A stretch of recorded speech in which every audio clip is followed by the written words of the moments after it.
This episode of the Party Loaded podcast is proudly sponsored by Audible.com. Check out their awesome catalogue of audiobooks with over 180,000 titles to choose from. And be sure to grab a free audiobook on us and support the show by visiting audibletrial.com/endgame. Let's party.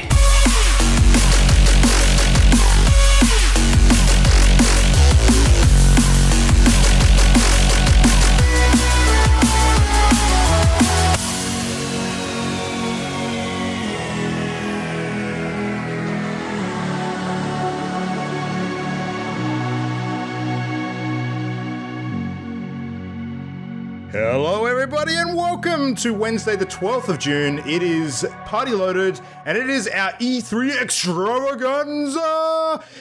I can't keep that up all night. Anyway, my name's Luke Retallick, joined tonight by the rest of the team. As per usual, we've got Matt, the Game Dad Diet, we've got Adrian Chia. We're getting ready to rumble with one of our biggest and most content-filled shows of the year for sure.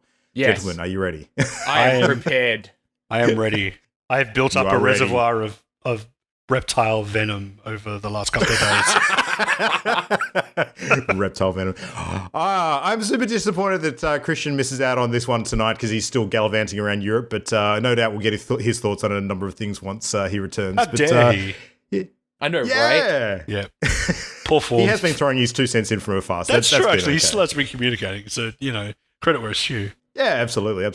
So, so the plan for tonight, we are still going to be bringing you everything great in the world of video games, but tonight's format's going to be a little different to usual. So we're going to dispense with the pleasantries and skip what we've been playing this week in sort of all things gaming and save some of that content for next week because we have a shit ton of stuff to get through. I haven't counted the total number of games that have been sort of revealed or teased or mentioned in the E3 press conferences this week, but I think we're probably up around the hundreds mark easily. Probably, yeah. And we're not going to talk about all of them tonight.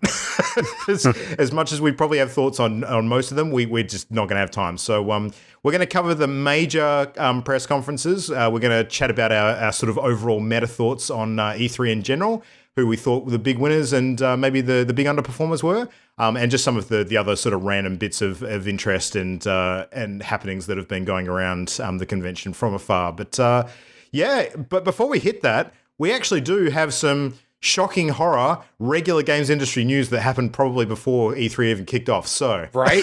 Like non-E3 news? What the fuck? Yeah, I know. What, don't they know there's like other stuff on? Anyway, so yeah. We'll run the bumper and then we'll go.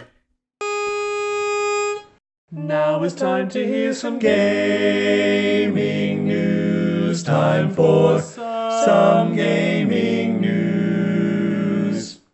So we had a big Bungie stream where they were talking about what's going to happen next in Destiny 2. And this was already leaked, and I think we actually already talked about it on the podcast. But yeah, so Destiny 2 Shadowkeep is a thing. It takes place on the moon. Despite my theory that it might be a bait sort of leak, no, it's real. No, it is absolutely real. It would have been amazing if it was purposefully leaked, but no. So it is based on the moon. You're going to team back up with Eris Morn, who's from like one of the very first Destiny 1 DLCs. And basically, the story sounds really interesting, and I'm actually kind of excited about it. It's essentially a best of Destiny 1 and 2. Because a whole bunch of the enemies that you've already defeated are back. And they're basically these nightmare versions of their selves. And you have to go and defeat them again and kind of work out what's going on. And so one of the taglines that they had in the big announcement was the darkness is closer than you think.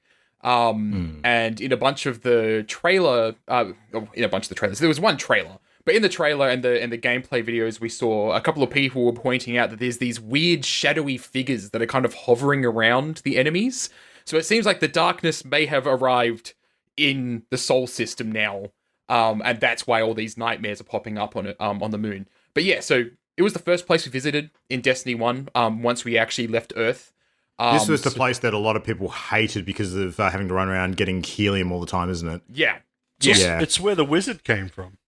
Yes, that's exactly where the wizard came from. If they don't do a reference to that, I'll be fucking surprised. Yeah. I actually don't understand the reference because I don't remember that element at all. That wizard- Can you just quickly recap? Yeah, Dinklebot says it, like, in the first couple of, minutes of gameplay? He goes, that wizard came from the moon. So when you leave Earth, you go to the moon, and Peter Dinklage clearly had really bad direction. Yeah. So all his delivery was really bizarre. Yeah. And the one that stuck out at people the most was, that wizard came from the moon. And it's like, it's really, really weird. But Bungie has constantly made fun of themselves for it, and it's great. It's particularly jarring because it's like the first bit of lore that you get about like what things are called. So the fact that you hear the word wizard when you don't know at that point that all the enemies in the game are based on like fantasy monster like stereotypes. So when you hear him say that wizard came from the moon, you're like, what the fuck is he talking about? Like, it's so random and bizarre. Like, it makes sense later because you realize they're all like called goblins and gnomes and shit. The thing that I loved, though, was that when they replaced all of Peter Dinklage's voiceover with Nolan North, when you went back and did that mission, it would be Nolan North's voiceover and everything, but there was the chance that he could glitch out and Peter Dinklage's voice would play. Oh, really? And Nolan North's the voiceover would be like, oh, I'm sorry, I don't know what that was about. Nice. That's hilarious. That's cool. Yeah, it's really cool. But yeah, so they're doing a whole bunch of shit. Like, so Shadowkeep is to Destiny 2 what Forsaken was to Destiny 2, where they're mixing things up and making a whole shit ton of changes. So one of the things that they were saying in the stream was that they've basically accepted now. It's the first time I think they've ever said it, but they're an MMO. Like, the game is an MMO RPG, but they're way too light on the RPG. And that's one of the things they want to fix in Shadowkeep. And so they're kind of going down the direction of, hey, you can fully customize your armor, you can modify it in all these massive ways. I fully expect... great. I'm so happy by all those announcements. That is amazingly cool. Yeah. And like, I fully expect that as a part of that, you're going to have full character customization in terms of your class come back. In the same way that there was in Destiny 1, where you just had a whole bunch of skills and you could mix and match them rather than just having these kind of predefined specs that you play as. I'm really excited for like the huge range of microtransactions. Oh, come on. Like, they've actually, I think, done a really fairly good job of the microtransaction model they've got. Fair enough. Where they've changed that a bit since the Season of Opulence began, actually. And I think their separation from Activision has probably become pretty evident in that immediately, I would say. Well, the game's going free to play. And it's basically doing what Warframe's done. So the game's going to be free to play, and then you can purchase content like Shadowkeep, so that you can play the most recent stuff. But basically, after a couple of months, that content will become free and playable for everyone.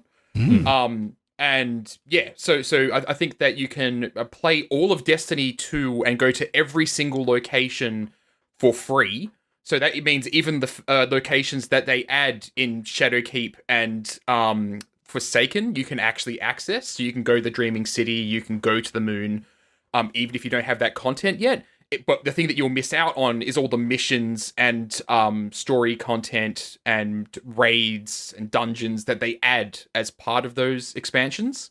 Yeah. But you'll be able to play with your friends. So you can level up to the level cap, you can play around with them, do Crucible, do strikes, and just, do the strikes that aren't included in the expansions. It sounds fucking awesome. Yeah, there's so much stuff that they're adding in, and it is a massive turnaround. Like, them being free from Activision, you can see, like, this is a really positive direction that they're taking the game. They're at the point now, too, where there is an absolute girth of content. Like, the game's gotten quite big. and the thing about Shadowkeep, which some people don't like, but I'm actually quite a fan of, is that it is reusing a lot of old stuff from Destiny 1, but refreshed. I'm a huge fan of that. Fucking bring it back. Yeah. Yeah, because like the moon map, like the moment I saw the freaking landing area from the moon from Destiny 1, and it's all refreshed and made to look awesome. It's sort of like Destiny's 2 Cataclysm, essentially, like World of Warcraft as a comparison, where like these are places that you recognize, but things have been fucked up, right? Yeah. And that's awesome. And I can't wait to see where it goes. It looks I'm so 100% of the view that when it comes to all of the Destiny 1 locations, to not incorporate them back into Destiny 2 at some point would just be inherently wasteful. Like, bring it all in, I say. I fully... So this is going to get game devy for a moment. But the big reason why a lot of those locations weren't in Destiny 2 sooner was because of the fact that they changed the lighting model of the game between Destiny 1 and Destiny 2. So it means that all of those locations, they could use the geometry, but they couldn't use the textures because all of that shit would break in Destiny 2. So they've had to remake all of those textures, but they still got to use the geometry, which makes me think that the reason that Shadowkeep is reusing a lot of their older content is because all of their artists, like most of the artists, are off making something after Shadowkeep, and we're going to go somewhere new. So, okay. Yeah, that could be really interesting. So the free-to-play model, they're actually branding that as a whole different thing called New Light, by the sound of it. So yeah. So the way that works is that you create your new Guardian, and you actually start off where Destiny 1 starts off, where you wake up in old Russia. Cosmodrome? Yeah. Cosmodrome, yeah. Yeah. And you wake up in the same area that we all woke up in Destiny 1. And you will complete that mission and get the tutorial and everything like that, and then you go straight to the tower and you get to jump in and start doing shit. Hang on, old tower or new tower? New tower, not old tower. Old tower's blown up. I was going to say, that wouldn't make sense at all. We have already revisited the old tower. It's actually part of the quest line they recently added to get the new gun, the exotic gun. And you go into the old tower and you actually get to see the area that we all hung out in Destiny 1. But it's all fucked up. So, yeah. Well, they did have that at the very beginning of the game during the Red War stuff as well. Yes. Because that's when you first encounter, what's her face? I want to say Zoe, but I know that's wrong. Zoe? Yeah, from Firefly. Same actress. Oh, right. Yeah. Yeah. No, name escapes me. I've totally forgotten. Gina something. Yeah. No idea. Yeah. No. But yeah, so we've been there before. We're going back there. We've been back there, but yeah, you'll go straight from that starting content from Destiny 1 into the new tower. So yeah, and you'll be able to play with your friends straight away, basically. Yeah. Nice. So there was one other thing that got mentioned with regards to the Destiny 2 stuff, and that's that it's actually going to be moving off of the Battlenet client and coming to Steam, which I thought was very interesting. So the big question that I've got out of that is what is going to happen with regards to launching the game for people who actually purchased it on Battlenet on PC? Oh, so the thing that I understand is that if they purchased it on Battlenet, it'll be transferred to Steam for them. Along with all the DLC and everything they've purchased. So they'll get it. Like, they're not just be like, well, sorry, you purchased on Battlenet, so you're fucked. Like, nothing like that's happening. It's mildly annoying when it comes to your social sort of link-ins, though. Yeah. Because your friends list and stuff on Battlenet. That is annoying. Like, but I imagine that they basically, like, Activision probably is either kicking them off of the platform because they only want to have Blizzard and Activision games on it, which makes sense. Yeah. Or Bungie's basically like gotten a better deal from Steam to have the game on Steam instead. Yeah. It was actually really funny on the stream when they were announcing this because they were basically like, yeah, so if we're leaving Battle.net, we need an epic new partner to release the game onto a platform with. Yeah, we're going to Steam. And everyone in the Twitch chat was losing their shit because they were like, no, it's going to Epic Game Store. Yeah. Nice. And Stadia as well, apparently. So yes, that's it's going come to to Stadia. And to go with all of this, it's getting not cross play, but cross saves. Fuck yes. They're interested in doing cross play. But basically the way that cross saves work is that you'll designate an account that's your core account, and all the characters on that account will be playable on every other platform. But if you're for some reason have been playing on PC and on the PlayStation 4, you're going to have to choose one of those that will be playable on every other platform. You won't be able to make both of them playable on every other platform. I will be in that boat. So I'll just ditch my PS4 accounts, basically. Yep. But this finally means that you and I can play Destiny 2 together, Matt. I know, right? Yeah. Like, I've got a bunch of friends that play on PC that I can now get to play with. Yeah. Hell yeah. Very excited about that. That's cool. So, yeah, for sure. Yeah, other stuff to be excited about, or not, if you live in Australia and we're still not one of the 14 countries that's getting this on release. Google Stadia had their big Connect presentation, so a very quick sort of roundup from the stuff that was mentioned during that. So they've clarified exactly which 14 countries are going to get Stadia at launch. They've clarified all of the different launch packages that they're going to have, which includes a Founders Edition, which seems like the big benefit of is that you'll be one of the first to be able to claim your Stadia username, which I know appeals to some people. But to me, seems like an absolutely ridiculous thing to pay extra money for. But anyway, that's a whole other topic. So there's been some additional publishers that have been mentioned as working with Stadia on new platform releases. A couple of interesting ones were Capcom and Rockstar as well. They didn't sort of specify which titles were coming to Stadia, but a couple of big names there, which was cool. And there was a list of games confirmed that were going to be appearing on Stadia as like the first wave. And that includes things like all the Assassin's Creeds, which is not a surprise at all. Borderlands 3, which we kind of knew about. Destiny 2 you've just mentioned, all the Bethesda sort of Dooms and things like that. And a couple of new ones which were very, very interesting. So the first one which caught my imagination immediately is this new game by Tequila Works called Guilt, spelt with a G-Y-L-T. So this one looked a little bit like, it kind of appeared to me like Silent Hill meets Little Nightmares, if you can conjure that in your mind for a moment. So seems like the kind of setup where you've got like a small sort of girl sort of navigating the halls of like a deserted school. So kind of similar to how they did it in Silent Hill 2, I think. And like all of these sort of, demonic sort of beasties sort of popping up, very sort of scare factor, like, jumping out at her and, but not an entirely sort of over the top, macabre sort of, scared jump fest. It was more that kind of comic booky style sort of horror. So it looked quite cool. I really dug the art style. It looked awesome. Apparently that one's a Stadia exclusive as well. So very interesting to see. But then the other one, which we mentioned briefly last week, I believe, which has now been 100% confirmed, and holy shit, this is exciting. We've got Baldurs Gate 3 coming from Larian Studios, the makers of Divinity Original Sin. So I'm super excited about that, mostly because of Larian. Like, I did play Baldur's Gate back in the day, and I can't remember a thing of it.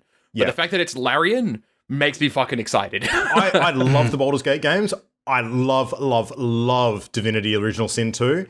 And they've already said that they're going to make this even bigger than Divinity 2, which was a colossal game in size to begin with. So it's huge. Yeah. And I think it's probably one of the biggest RPGs I've ever played, actually. So Divinity Original Sin 2 is the only game of that style I've ever played. Like, strangely enough, I'm a big D&D player. Never played any of the Baldur's Gates. I played a little bit of Neverwinter Nights, but it was interesting to actually sit down with a game like that and experience like a really good version of it. So while I am not invested in Baldur's Gate specifically, I am invested in like who made that game, so I'd be keen to play it. I would say that the Baldur's Gate games, like the first two at least, were a lot more Neverwinter style than they were Divinity style. Yeah. But we'll see if that switches up with the release of this one, given who's now working on it. So I've been told by a bunch of friends that Baldur's Gate 2 has aged very well. Okay. So I'm probably going to go back and play that. Yeah, no, that's cool. I remember having a pretty decent story as well, despite the fact that I've completely forgotten what it was. So. I remember the first game, there was a floating skull that gave me a hard time. That's what I remember about it. No, isn't that Torment? Oh, no, you're right. It is fucking Torment. There's a floating skull on the Baldur's Gate box. Yeah. Are you That's why I'm getting fucking skull confused. Or a beholder? No, it was a skull. Yeah. It was a skull in Torment.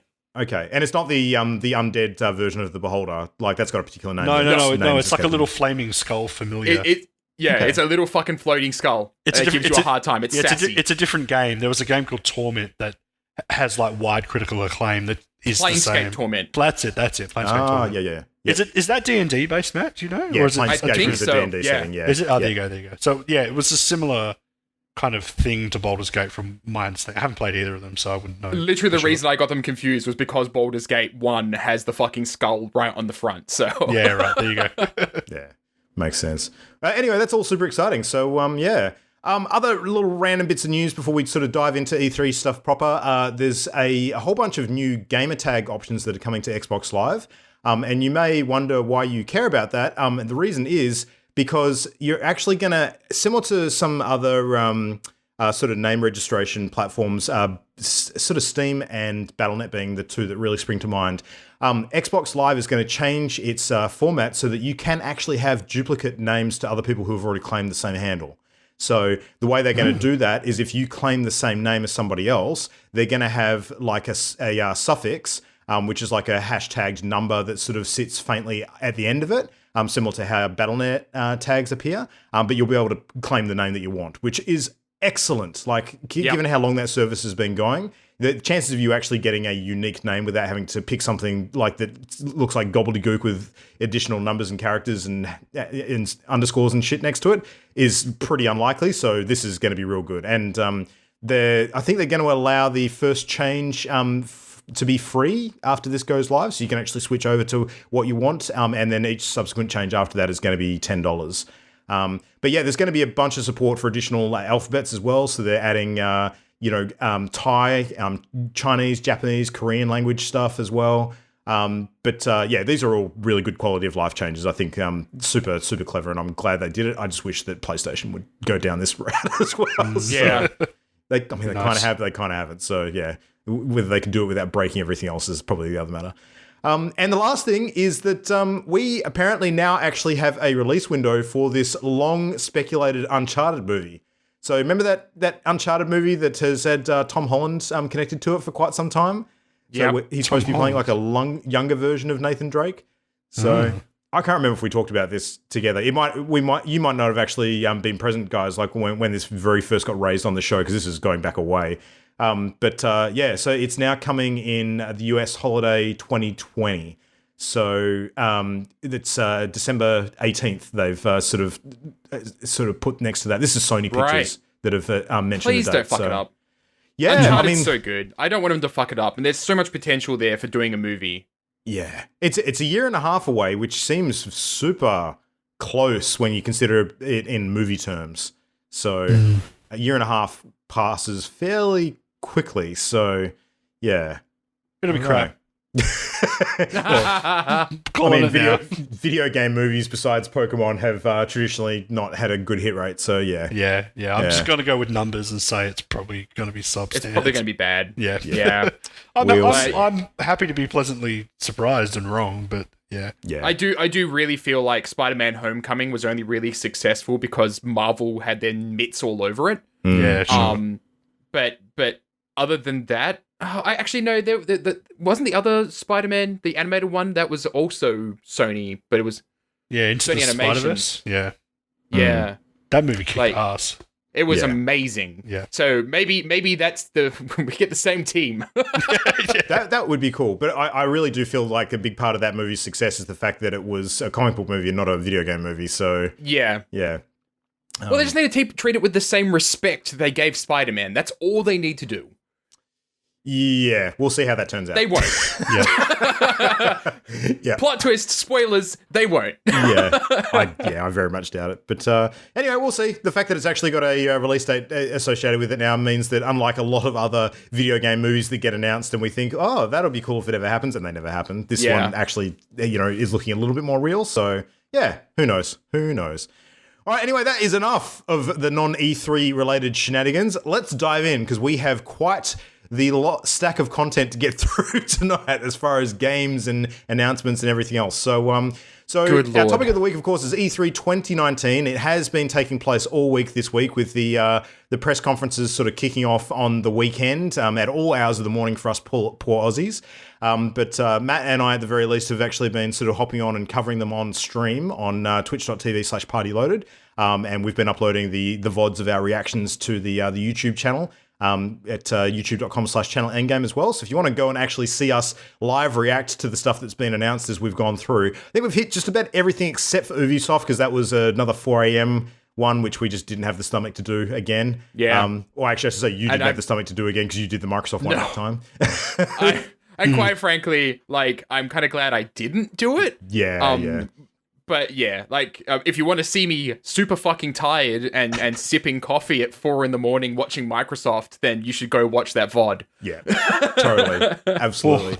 Color me intrigued. You look a lot more awake than I would give you credit for at 4 a.m. Actually, I think you carried that pretty well. But it's good coffee. Yeah, fair. So, I mean, as we're recording this, it's still, E3 itself is still happening because the consumer general public side of the event is open now.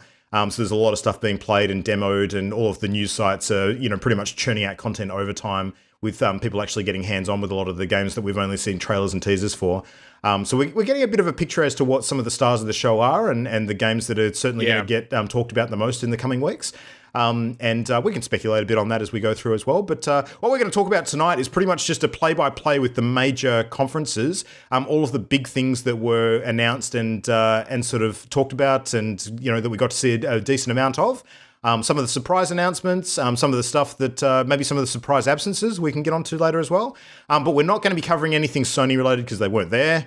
Unless it was covered in one of the other conferences. And we're not really going to chat a lot of EA stuff because despite the EA Play event sort of happening before E3 proper, some of the EA properties have kind of been blended in with some of the other conferences as well. So, yeah. I heard, though, that EA Play was actually pretty decent. So Yeah, I think the approach they took this year was good in terms of seeing a lot of hands-on time with the games that they were talking about. So yeah. But fortunately, the one that really is worth talking about got covered in Microsoft too, so we'll get to talk Star Wars anyway, which would be good. Yes. So speaking of Microsoft, I'm going to jump straight in. So, the Outer Worlds, I think, was one of the first ones that they opened with. Can I just say how frustrating it is that this at the moment is getting so confused in my head with the Outer Wilds, which is just released? Yes. Trust me, I have been having the same thing. Yeah. But yeah, Outer Worlds, it's the RPG that Obsidian Entertainment is making with the original creators of Fallout. Mm-hmm. It's the New Vegas crew, yeah? Yeah, it's a New Vegas crew. And it's kind of got a wacky, anti kind of capitalism storyline going on where basically, this is a universe where it's in the future, things have become hyper corporatized. And you have turned up and now you're this wild card that nobody accounted for. And you can change things the way you want to. And it has very much a good sense of humor about it. Very, very old school Fallout to it. And yeah, it looks amazing. Like first person shooter. And from the creators of Fallout New Vegas, there's some stuff in there in terms of like the animations look a little bit canned, but I can forgive that for good gameplay, right? Give me good gameplay, give me an awesome RPG where my choices actually fucking matter, and I'm all over that shit. Yeah. No, absolutely. Does it have, what's that art style that's like space, is it space punk? Not atom punk, but where it's like Danger Will Robinson, that kind of art style? Oh, yeah, What's that called? It's got a name, I can't remember what it's called, but anyway. It's like a retro space. I get that kind of vibe from the art style of that game. The whole art style aesthetic, especially the it's not quite FMV with some of the character videos, although it looks a little bit like that when you have the behind the window kind of cinematics. It reminds me a lot of how the Zork games look, where they do sort of the style of those with the character video interactions that you get a little bit of. Oh, yeah. You can't just say a random word and like pass it off as a video game. You know what I'm talking about, the old Zork style Myst kind of RPGs. Yeah, Zork. Like Blingo. I love that game. Good old Blingo. Adrian, Zork is a fucking classic, dude. No, I don't believe you. Never happened. And so is Blingo. Yeah. Don't talk shit about Blingo. Yeah, my bad. Shit. But yeah, so there was that. And then we, one of the first new game announcements. Oh, sorry, by the way, I just need to point out that Blingo is bingo for blind people. Oh, okay, interesting. For real? No, I know it's not real. Like we're gonna know. Yeah. Sorry, go on. Yeah, so the next game that one of the first games they actually was a brand new announcement was for this game Bleeding Edge, which looks like basically melee Overwatch is essentially what it looks like. The moment I saw the characters walking out on screen, I was basically like, well, somebody's trying to ride in the coattails of Overwatch. And yeah, so I'm not sure what to make of it. Like, This basically, game it's all looks these a characters lot with more meelees. Battleborn than Overwatch, I think. Yeah. Yeah. The art style is very clearly Overwatch inspired. Like, there's so much about it that feels Overwatchy. Like, you when you watch the trailer, there's a whole bunch of like things floating around in the background, like these gigantic mascots and everything. That I'm just when I was watching it, I'm like, I'm kind of expecting a fucking Murloc thing over in the background, like what they have in Overwatch. Yeah. Where they have like the gigantic Murloc mascot and a whole bunch of maps. But yeah, it's basically a melee Overwatch. That's basically what it looks like in terms of gameplay. It looks like it's first person. But we're going to get into a theme here with the Microsoft conference. It looked pre-rendered to me. It didn't look like gameplay footage. I'm gonna make a speculation now that unless there's some pretty alarmingly good gameplay feedback that comes out of that thing, I suspect it's going to be pretty dead on arrival. I don't think it's got a place in the market at current time. Yeah, that's super disappointing because the team that made it are super fucking talented. Like, they had worked on, I can't remember the name of the game, but they had worked on this thing. They're a fantastic little team. Ninja Theory. Fuck yeah, it's Ninja Theory. Yeah. Hellblade. Yeah. Yep. Yeah, so they worked on Hellblade, and Hellblade was incredible. But yeah, now we've got this, and it's like this it doesn't feel like it's their wheelhouse. It graphically, the pre-rendered trailer looks really impressive, and I like the character designs, but I'm not sure about it. Like, melee Overwatch just sounds terrible to me. Yeah. But yeah, so we'll keep moving on. So Ori and the Will of the Wisps looks fucking gorgeous. Like, just incredible graphics to it. Yeah, that looks good. I'm keen to give that a go. That looks really cute. Yeah. Coming out a lot later than I would have expected, though. Yeah. But like all these big action scenes, fighting gigantic bosses and escaping from them, and you're watching this. You're watching Ori bounce around inside of these, a log, and you're just imagining playing that, and it's like, oh man, this would feel so badass. Like, I can just imagine my heart pumping while I'm escaping from this thing, just kind of bouncing off of these objects in midair. Yeah. To try and get away from it. It just looks super cool, and the fact that I can imagine playing it is they nailed it. I have played it. I got to play it at PAX last year.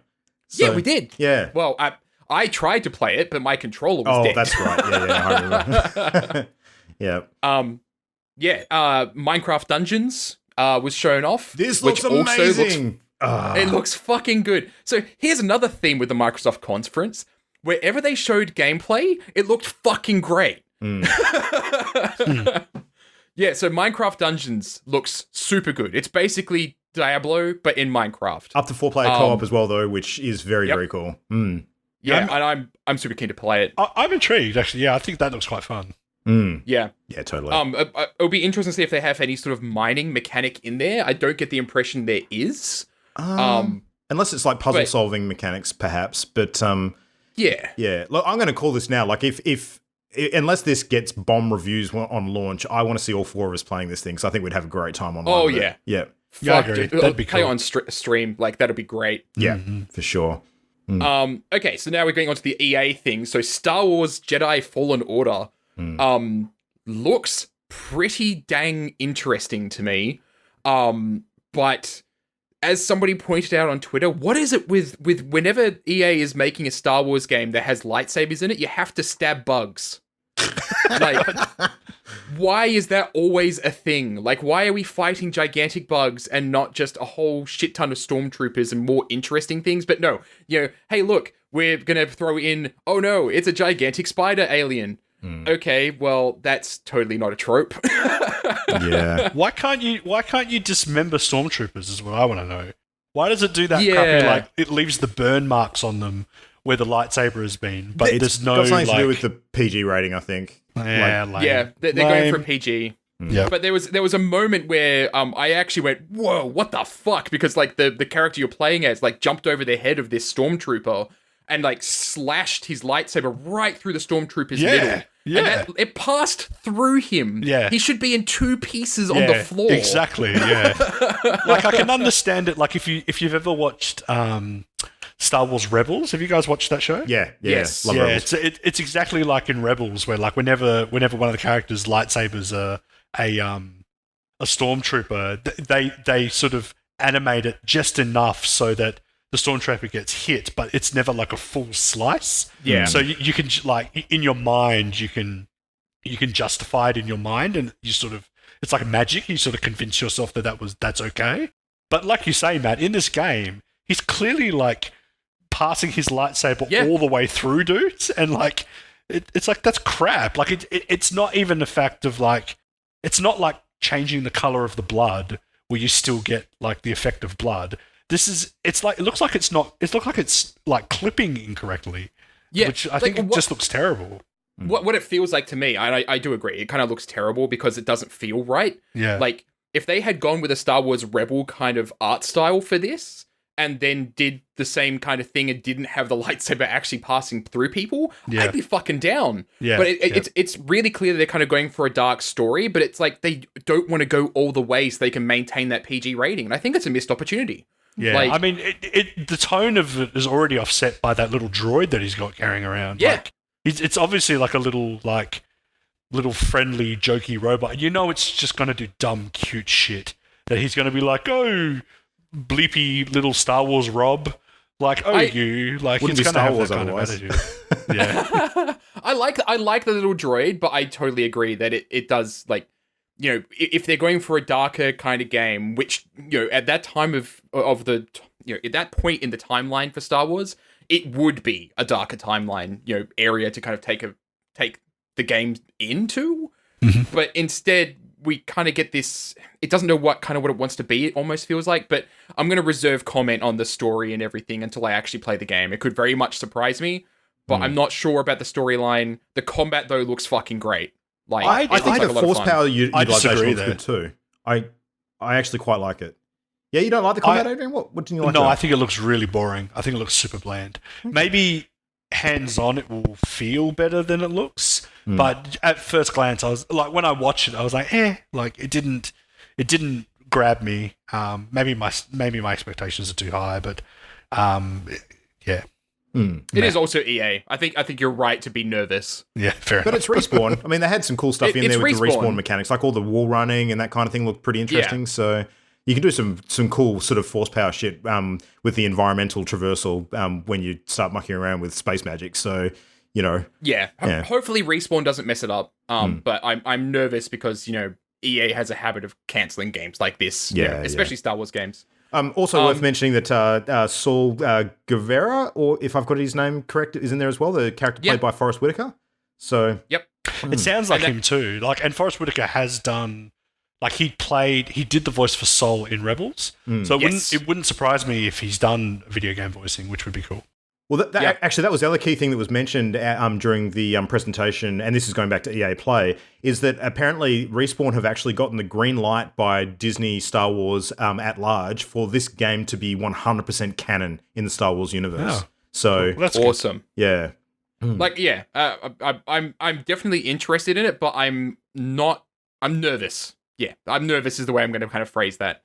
That's fair. But yeah, a game that I'm less nervous about is Spiritfarer, which is a little indie... I shouldn't say little. It's an indie game where you play this character that has a boat with all these different animal characters on it.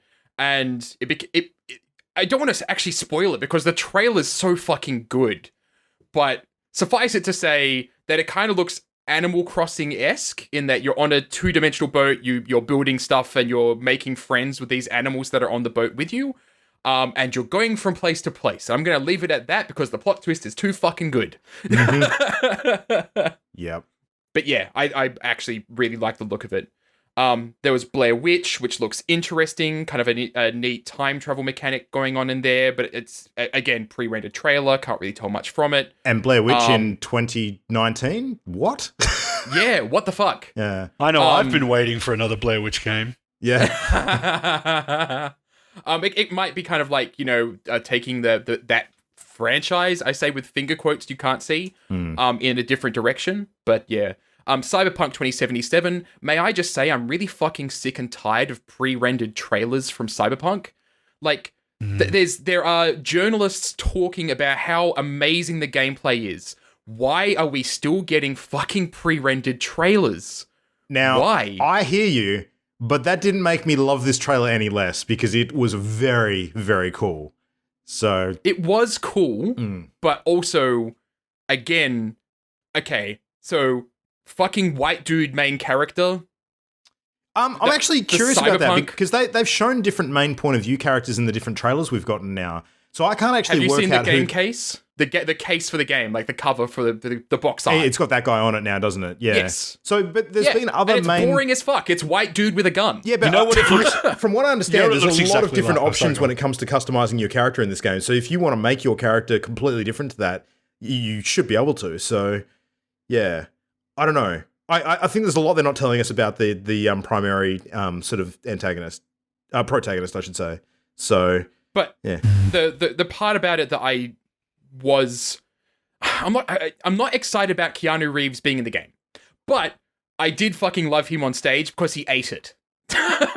Yeah. I will, before Adrian gets stuck into this one, because I know he has some thoughts. One thing I will just say, having done a bit of research on this Keanu thing, apparently he is actually playing a known character from the Cyberpunk 2020 setting in this game. So the character he's playing is named Johnny Silverhand, and he actually has a particular class in Cyberpunk whose name escapes me, but basically what the class is basically like a cyber bard.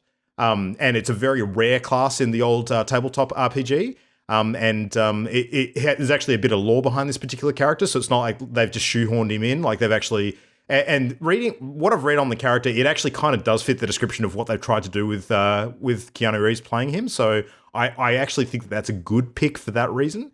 But on top of that, you got the additional layer of the fact that Keanu with John Wick 3 having just come out recently is like the hottest fucking property on the planet at the moment. So.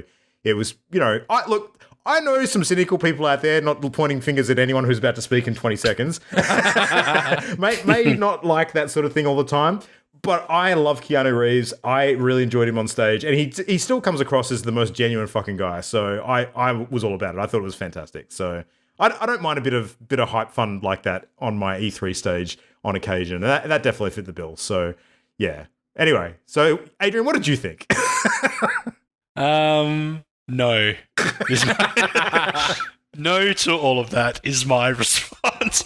Look, I tend to play the part of the contrarian, but in this scenario, I may as well preface, now, my whole attitude in regards to E3. I pretty much fucking hate E3. I hate, watching E3. I did it for the podcast, and I like thinking about it on, a meta kind of level or a business level. Not that I'm a businessman. I like thinking about what E3 is, but I don't enjoy watching E3. I don't enjoy the content of it. And the Keanu Reeves thing kind of sums up why I really don't like it. And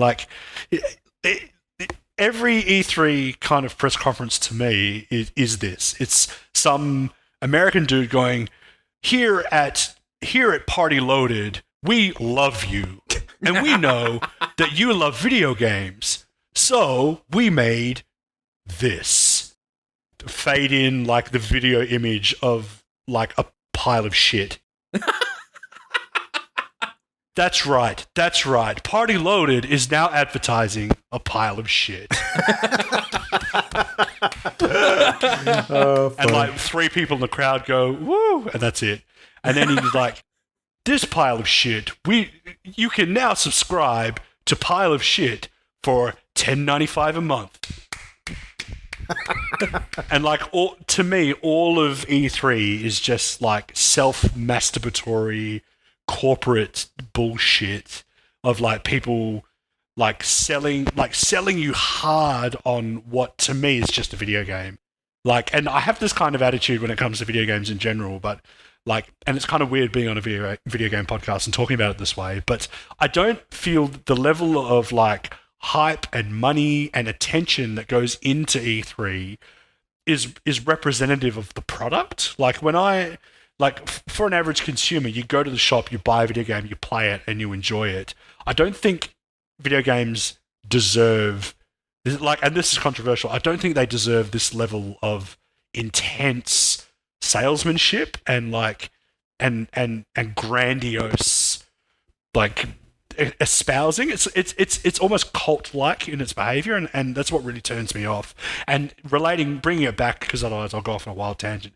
Bringing it back to Keanu, as soon as he came out on, not that I know the guy, as soon as he came out on stage, he was like, yeah, like awkwardly, like trying to rev up the crowd. And he's like, yeah, I love CD Projekt Red.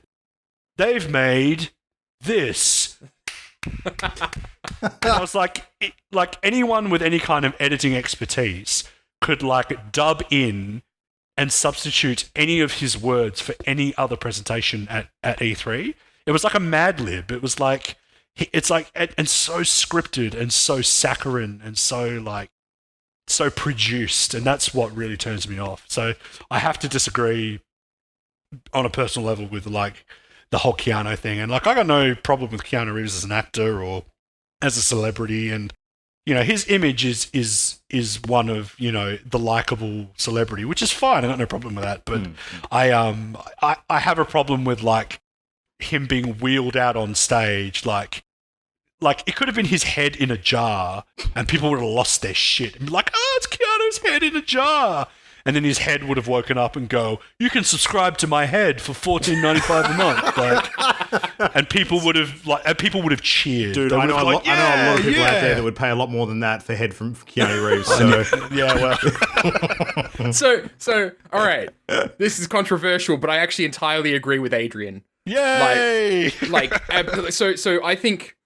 For me, Keanu out on stage looked like he was having fun with how bullshit it was. Like, that was kind of the impression I got. But he was absolutely wheeled out there as a marketing tool, right? Oh, yeah, I've got no doubt about that. Like, yeah. But the whole thing about E3 and everything that you just said, Adrian, is exactly what E3 is supposed to be. And I hate it. I fucking hate it. Because what E3 was originally structured as was, this is an opportunity for people that are developing software to sell hard copies of their software to the people that are buying it and the journalists that are going to market it. And it's not there for gamers, it's for those people. And those people are so often just completely fucking clueless about video games. And so they need the hype, right? Yeah. Like, they need to be hyped up by a guy on stage talking about it and everything like that to go and then write about it on their fucking website about how fucking great this thing is, right? And that is what E3 always was. But then you have different companies at E3 that are now changing that, where they're basically like, our main audience aren't those journos and salesmen anymore. It's people watching at home. It's people turning up that want to play video games, right? Not the people that want to resell them, not the people that want to write about them, the people that want to play them. And so they've changed the structure in, I think, a really positive way. But Microsoft is very much still kind of living in the past in how they treat E3, which is unfortunate because I think a lot of the other ways they act as a company recently, at least, are certainly a bit more forward thinking. But I entirely agree with you, basically. I have fun with E3 for the games and watching the games. The moment it's a fucking guy on stage talking, I zone the fuck out. Yeah. Like, I appreciate it as a platform to present new games and trailers and that kind of thing. I totally agree. Whenever someone gets on stage, I just tune out and I'm like, oh fuck, here we go.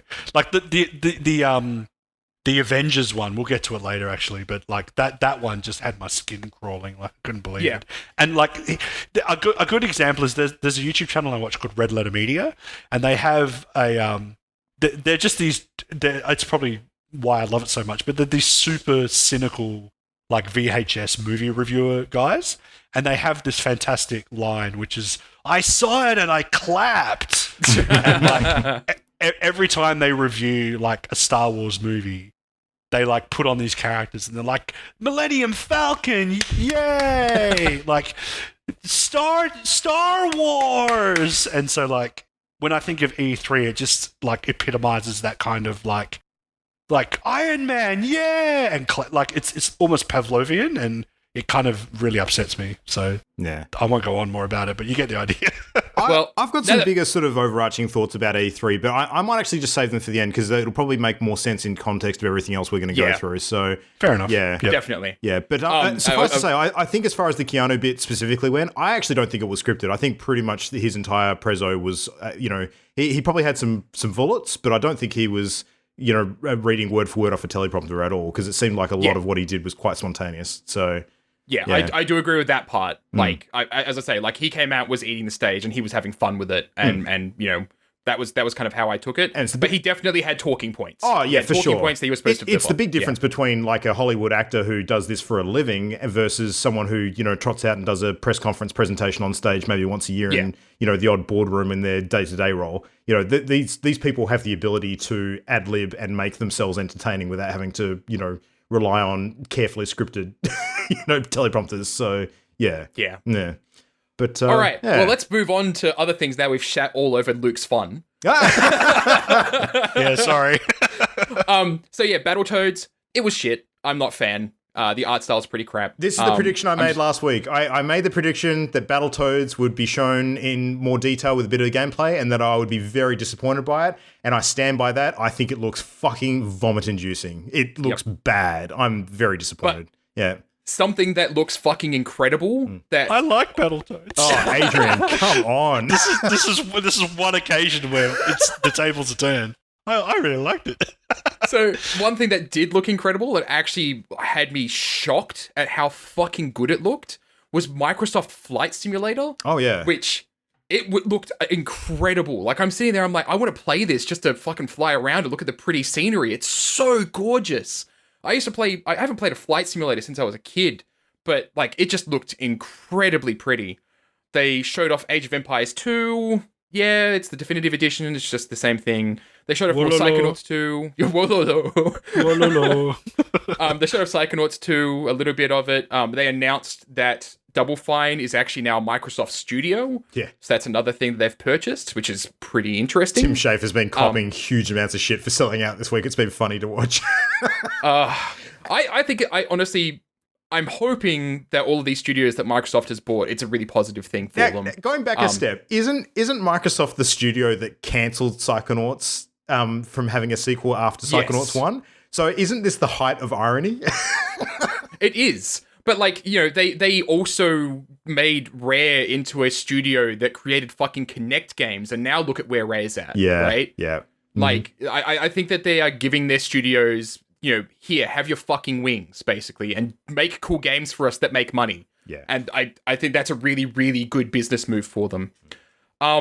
So Elden Ring, from the creators of FromSoft and George R.R. Martin, I didn't like this trailer at all, quite honestly. I have no fucking idea what to make of it, and it just looks like a FromSoft game. I don't know how there's any sort of George R.R. Martin influence in it. Yeah, it's a brief tease. We can't really take much from it. Yeah.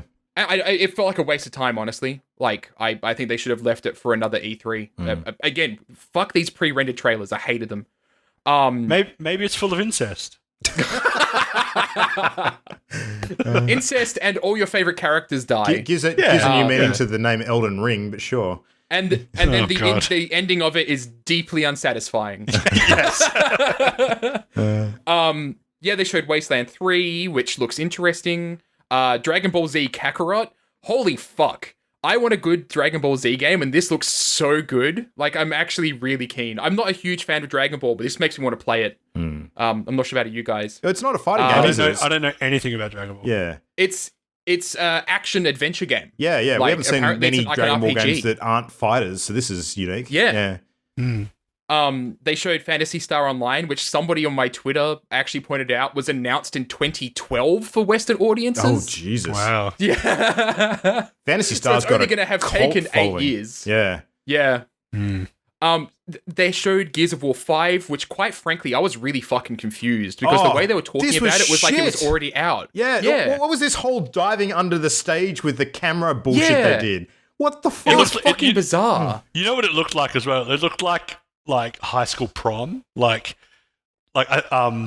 Enchantment Under the Sea. That's what it looked like to me. It didn't look like a professional set. It looked like a bunch of teenagers, decorated like the crawl space under the stage. Yeah, it just really, I was genuinely confused because the way that they showed the trailer, it seemed like DLC. That's what my original thought was. Like, oh, Gears of War 5 is out and they're announcing DLC for it. No. I think I actually said that on stream, but no, I realized afterwards that this is just the game. I don't understand. For a game, they're talking about gameplay modes. Oh, God, for a I'm game just that is confused. out on the 9th of September this year, that you would think that they would show a bit more of the actual gameplay in the lead up to that. Yeah. Yeah.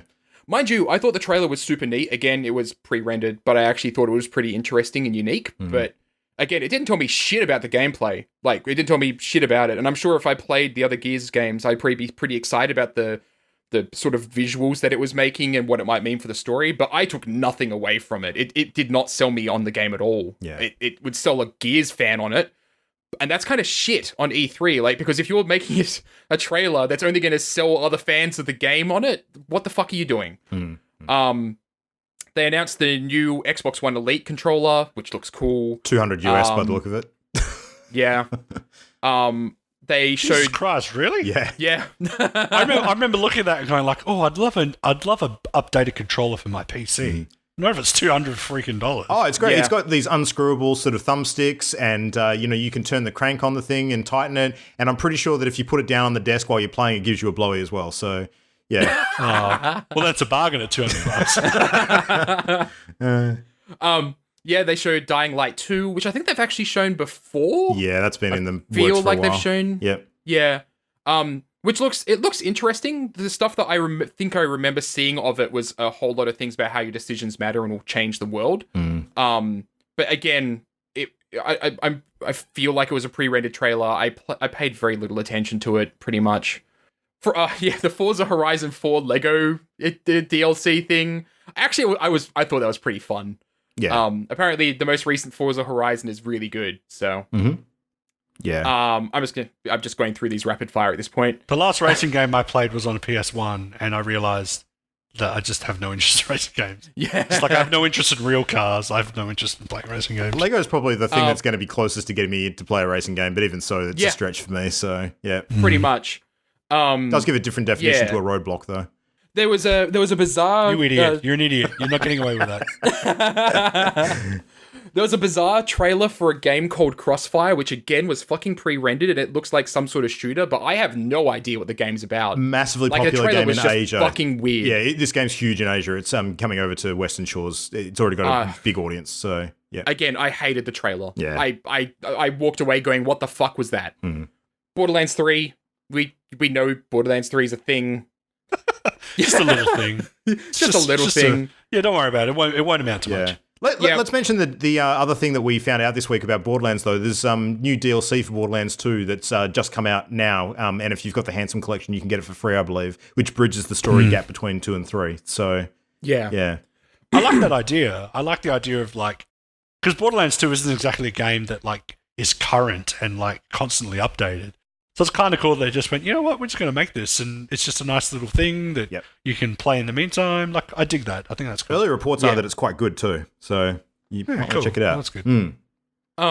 They announced Xbox Game Pass for PC, which wasn't really an announcement because it was already a thing. It's just been a thing for the past month. But that's the whole way they're handling that. I think is actually pretty neat. And then they finally got to the Project Scarlet, which is the new console. They didn't really announce much details for it other than, it was going to have a focus on playing games first. They were talking about how they were building it and, decreasing load times, or increasing them. Games take even longer to load now than they did before.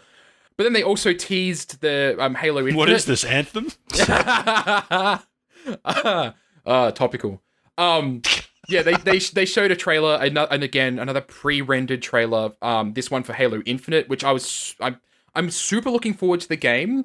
But the rumors I heard were that they were going to show gameplay on stage, but instead we get a pre-rendered trailer, which looks fucking great. But for fuck's sake, I'm over it with the pre-rendered trailers.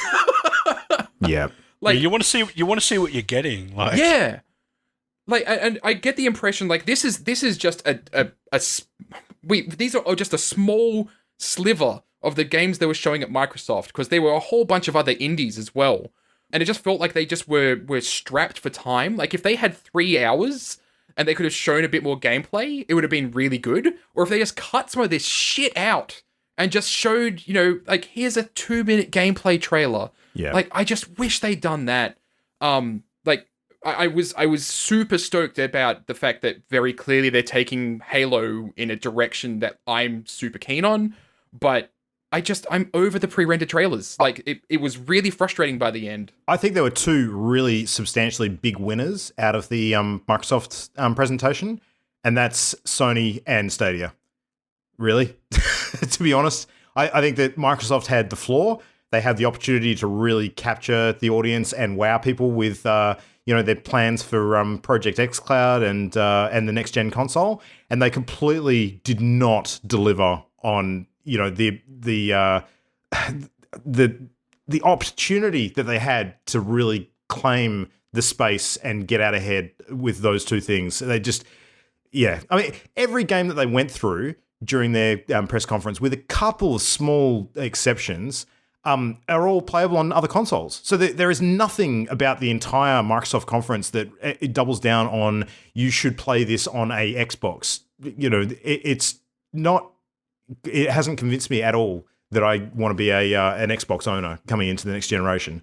It's, I thought the whole thing, it was a decent press conference. I'm not going to say it was crap, because it wasn't. I think that they actually did okay, but it was extremely under the bar for what I thought they could have achieved this year. So I wasn't hyped going into it. I'm going to say I was excited, like, about what they potentially present, but it doesn't really seem like all of the studios they've purchased are actually showing anything yet. And so what I fully expect has happened is that they're announcing Scarlet as basically like, look, this is why we're not showing a whole lot that's coming out this year. It's because we're planning on stuff for next year. And I imagine, and I hope, that what we get E3 next year is Microsoft coming out, with full punches, actually showing what Project Scarlet is and all the games that they're making that are for it. But at the same time, they are at the forefront and pushing this whole play on whatever device you want, cross-play and everything like that. And it's going to make it really hard for them to be like, here, buy our specific console, but also you can buy it on other consoles and have crossplay and keep up both of those messages, right? Because I think it's a really positive message to be like, we are so for crossplay, but then also be like, yeah, buy our console. So it's gonna be tough on them. But I do like the fact that the stuff that they're showing you can get on other consoles, right? Like, it's just it's a bizarre situation for them to be in. Isn't that why they're pushing? It's gone from my mind. The subscription service, like Xbox Game Pass. Game Pass, because obviously, like, they're saying like crossplay. Therefore, Game Pass, because like that way they get their money from you regardless. Yeah, I'm not saying they don't have like a good case for why people should sort of invest in the Microsoft ecosystem. What I'm saying is that they didn't deliver on demonstrating that during their presentation. Oh, God, no. They definitely did not this year. And that's what I'm saying. Like, there was a bunch of people complaining about the fact they didn't actually go into more detail on Scarlet, but they were never going to do that this year. Yeah. Like, it is ridiculous to think that they were.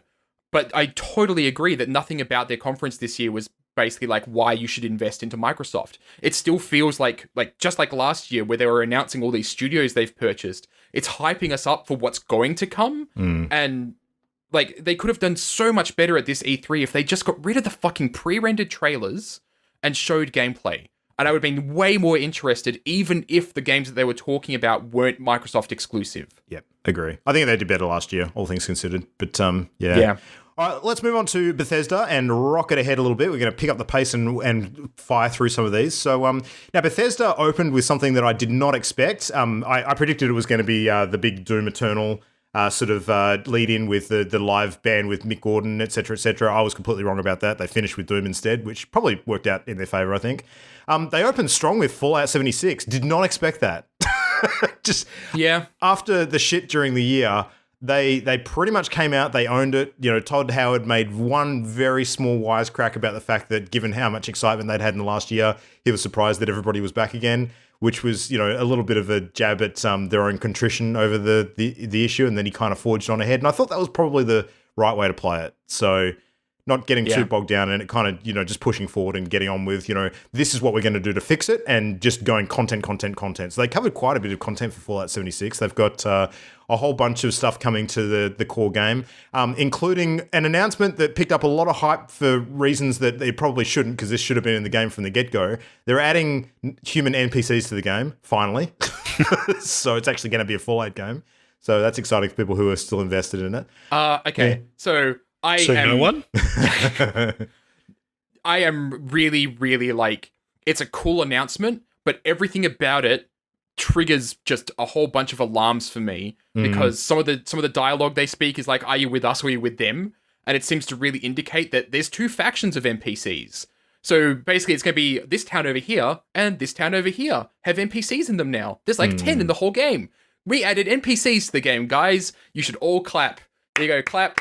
Yeah. Just like Adrian said. Yeah, I agree. Like, they're getting way more credit than they deserve for it. So. Oh, fuck yeah. No, like, they came out being very apologetic, and that was the theme of their whole conference, was basically like, oh yeah, we're all about the fans. And it was just, yeah, like, it felt apologetic, which I appreciated, but yeah, no, I'm if anybody was super excited about that, the fact they're adding NPCs, I really, really suggest some restraint. Like, pull back your expectations, because every other time we've gotten our expectations up over Fallout 76, it has kicked us in the nuts. So yeah, I agree. The apologetic nature of the opening half of their conference, at least, I thought was ladled on a little too thick. So yeah, it could have been patch notes, and that's the amount of attention it probably warranted. Yep. Yeah, just put it in the patch notes. Oh yeah, by the way, it's NPCs now. Yeah. Oh cool. So now it's kind of playable. Cool.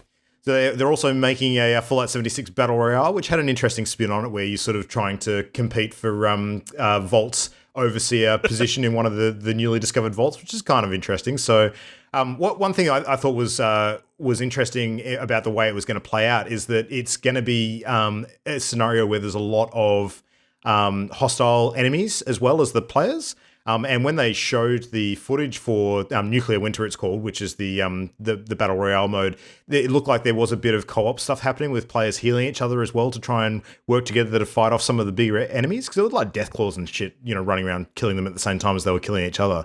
So I wonder if it's one of those situations where you all kind of need to work together to fight against the environment and then turn it on each other towards the very end kind of situation, which could be how they play it. So if you kind of turn on everybody too quickly, then nobody wins because everybody gets killed by the hostile sort of creatures.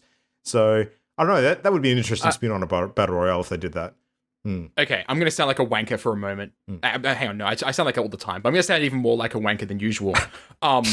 So I like the original Fallout games and what I've played with them so far, because they had this whole thing about the dangers of nuclear war and conflict and everything like that. And now here we are with Fallout 76. Nuke the fuck out of each other. Kill everyone. Have fun. Like, all of that shit that was actually really thoughtful about the original Fallout games just been tossed out the window now. It's basically just, I fucking hate it.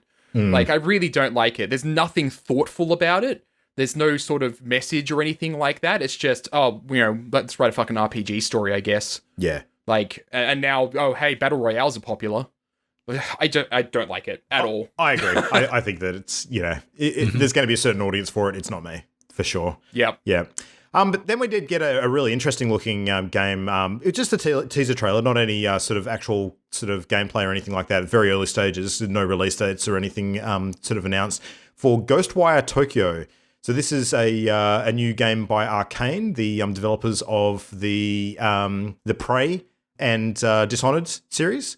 And like really creepy kind of, people are just vanishing out of nowhere in the middle of Tokyo. These weird sort of Cthulhu-esque kind of, horror monsters sort of doing the rounds on the streets. Kind of psychological suspense thriller. It looked very, very cool, but there was some definite Avengers themes throughout this trailer. Yeah. Like the snapping of people sort of just disintegrating and dropping out of nowhere. There was a character in the trailer that looked very Ronin-esque, like Hawkeye from Endgame. Sort of just, in the middle of a rainy street, sort of pulling the hood back kind of thing. It was just like, holy shit, you could have taken this straight out of the Endgame trailer almost. But aside from that, it looked cool. I thought it was very interesting. Like, when that trailer finally played, I had like, that Gordon Ramsay meme where it's like, finally some good fucking food. Yeah, Like yeah. that was me when this trailer played. Like it was a pre-rendered trailer, but it was such an interesting idea. I was just like, oh my fucking god, finally E3's delivered something that I can be excited about. Yeah. Yeah, I tend to agree. I found it. I like it for the same reasons, Matt. I think it's just like, and then you look at it and you go, whoa, like that's quirky, that's interesting. It was different. I think it was. Yeah. So, and then for something agree. completely different, this is probably the biggest what the fuck moment of the entire show for me. They're bringing back Commander Keen. What is going on? It looks like it's his kids or something. Oh. Like Commander Keen's kids. It looks terrible. This is a character looks from like garbage. 25 years ago. I question who the target audience for this is, because people who are that old to remember Commander Keen are not going to be interested in the style of game they're pitching here, which is like a Nickelodeon, Saturday morning cartoon mobile platformer, which looks like garbage, frankly. But for new kids as well, they're not going to know who Commander Keen is. They're not going to care about that sort of history, or as I sort of said on our reaction video, the deep Commander Keen lore. I don't know. So here's the thing though. Like, so what's the name of the main character from fucking Wolfenstein? I forget his name. BJ. Wolfie. Right? Yep. BJ. Yeah, so here's the thing, right? BJ canonically. No, I don't want to hear this. I know what you're going to say. I don't want to hear it. But it's fucking hilarious because it is referenced in the game, right? God. I thought it was actually, when I actually read about it, it was really funny. So Are you going to BJ, say he is Commander Keen? no, BJ's the father of Commander Keen. And Commander Keen is the father of Doom Guy. Which means that one of those kids in the mobile game is fucking Doom Guy. I don't think they've actually confirmed this. I think they're going to retrofit some of this lore. I choose to believe that. If you actually look at the trailer, there's a scene where they're inside and they've got all these family photos in the background, and BJ's in one of them. Oh, God. And the twin girls that are in the new Wolfenstein are also in one of them. So Okay. it's totally fucking on. All right. Nice. Bethesda multiverse theory confirmed. Let's move on. Nice. Yeah. Cinematic universe, they're building it. Yeah. Well, now we're on to the games that I'm actually keen on. Pardon the pun. So, Wolfenstein Youngblood, I'm super keen on this game. I've been hearing rave things about the people who've actually gotten hands-on with this over the last few days as well. So, this is... I thought it was going to be like a side game, kind of similar to what they did with Wolfenstein The Old Blood, which was sort of the precursor to New Order, before the series got started proper, which was, not a full-length Wolfenstein game. It was kind of like a half game, similar to... the Uncharted Lost Legacy release of recent years. But it looks like, for what they're saying, this is actually the biggest Wolfenstein game in terms of size of game and content, which I'm just like, what? And it's not even one of the mainline ones? Holy crap. But it's pretty much designed to be a co-op experience as well. So there is a version of this game that you can buy, which contains like an option for a free buddy pass. So you can actually get someone to play it with you for free. Similar to what they did with A Way Out a couple of years ago. For free? You mean I don't have to pay someone to play with me anymore? I think that's the pitch they're making. I don't know the exact details around that financial model, but honestly, I don't think you find it hard to, get people to play this with you, because it looks great. It looks really, really good.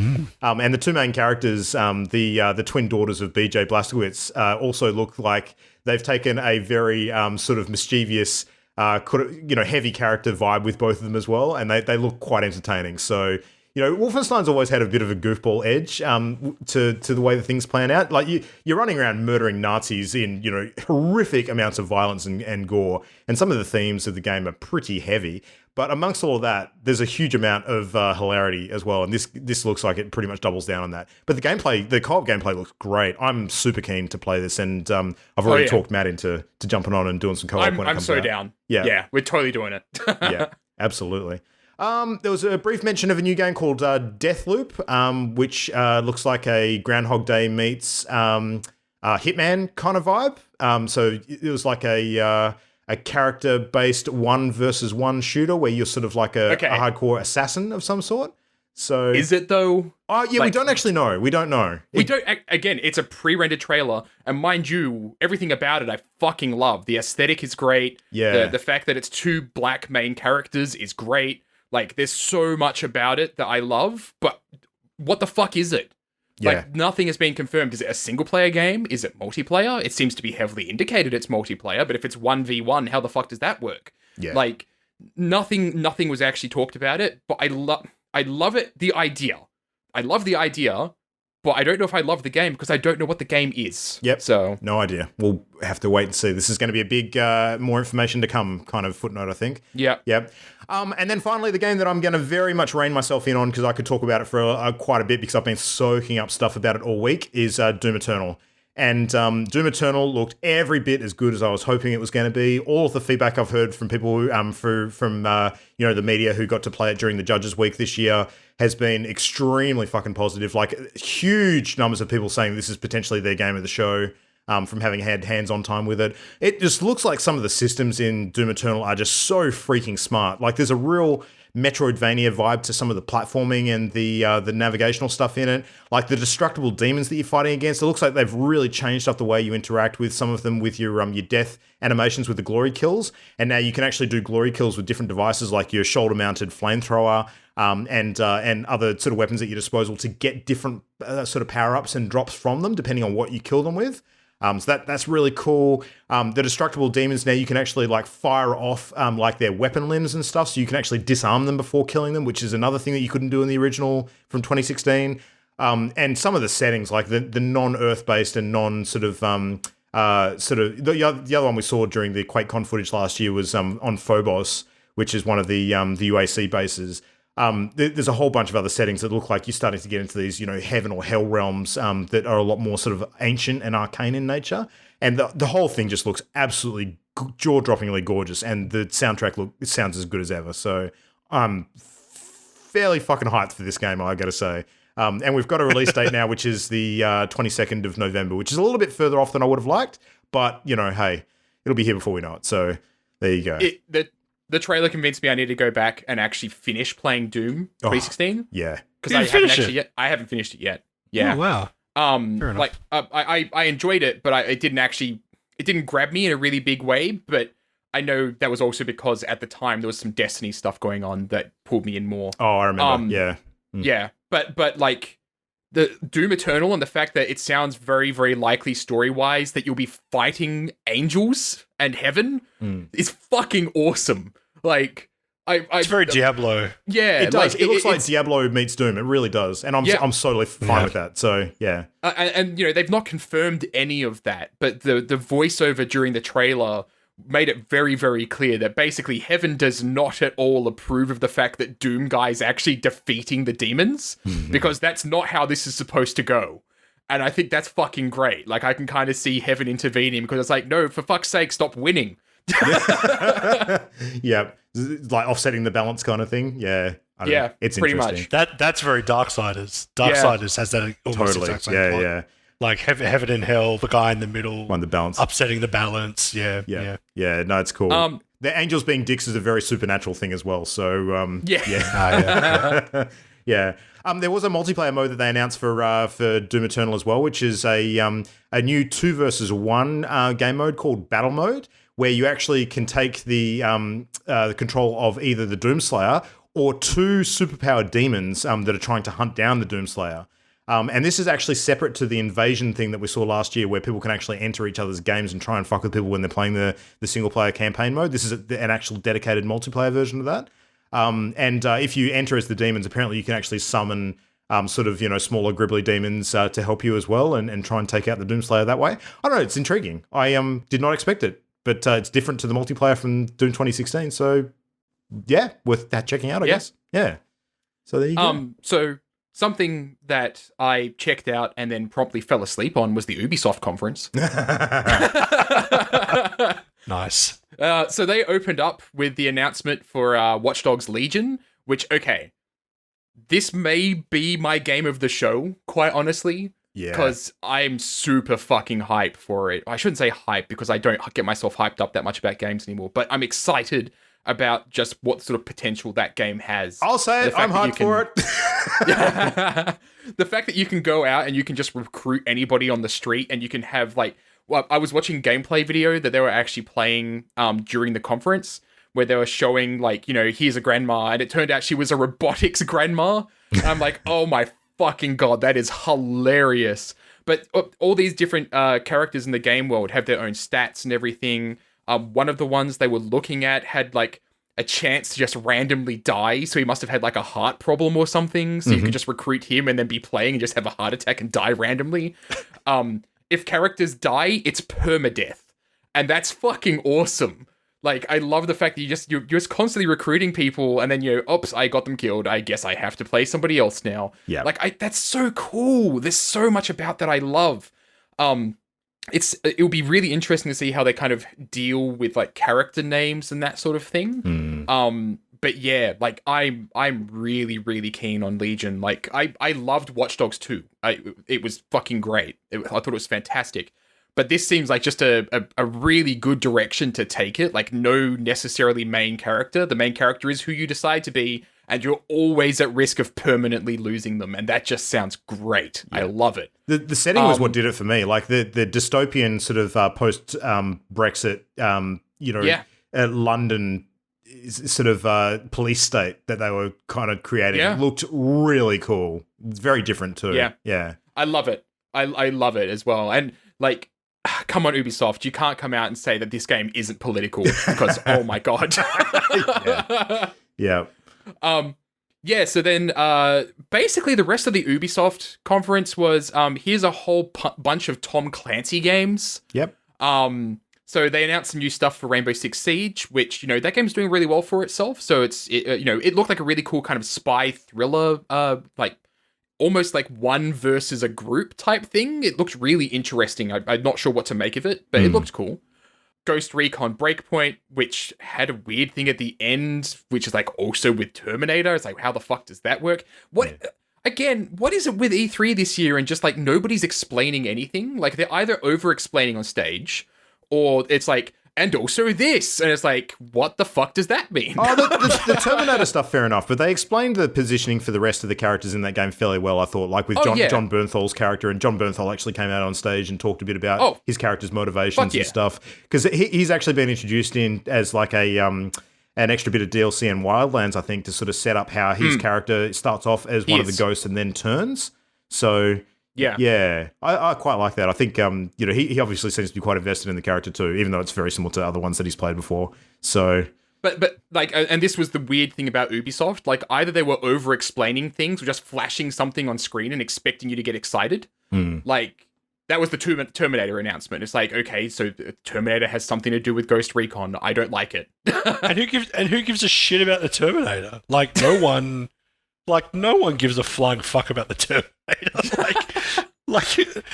To me, in my mind, that's like a bunch of like 40 to 60-year-old dudes in the boardroom going like, "Oh, what are kids like? Yeah, kids like the Terminator. Yeah. Put the Terminator in E3." I think it's more looking ahead to what's going to be big next year with Terminator Dark Fate coming out. They're trying to bank on the fact that it's going to be in the zeitgeist at that time. So, yeah, fair enough. That makes sense. Yeah, but still, business decision. I'm like, totally. Yeah. There was some stuff about Adventure Time being in Brawlhalla, which cool, I guess. Again, who gives a shit about Brawlhalla?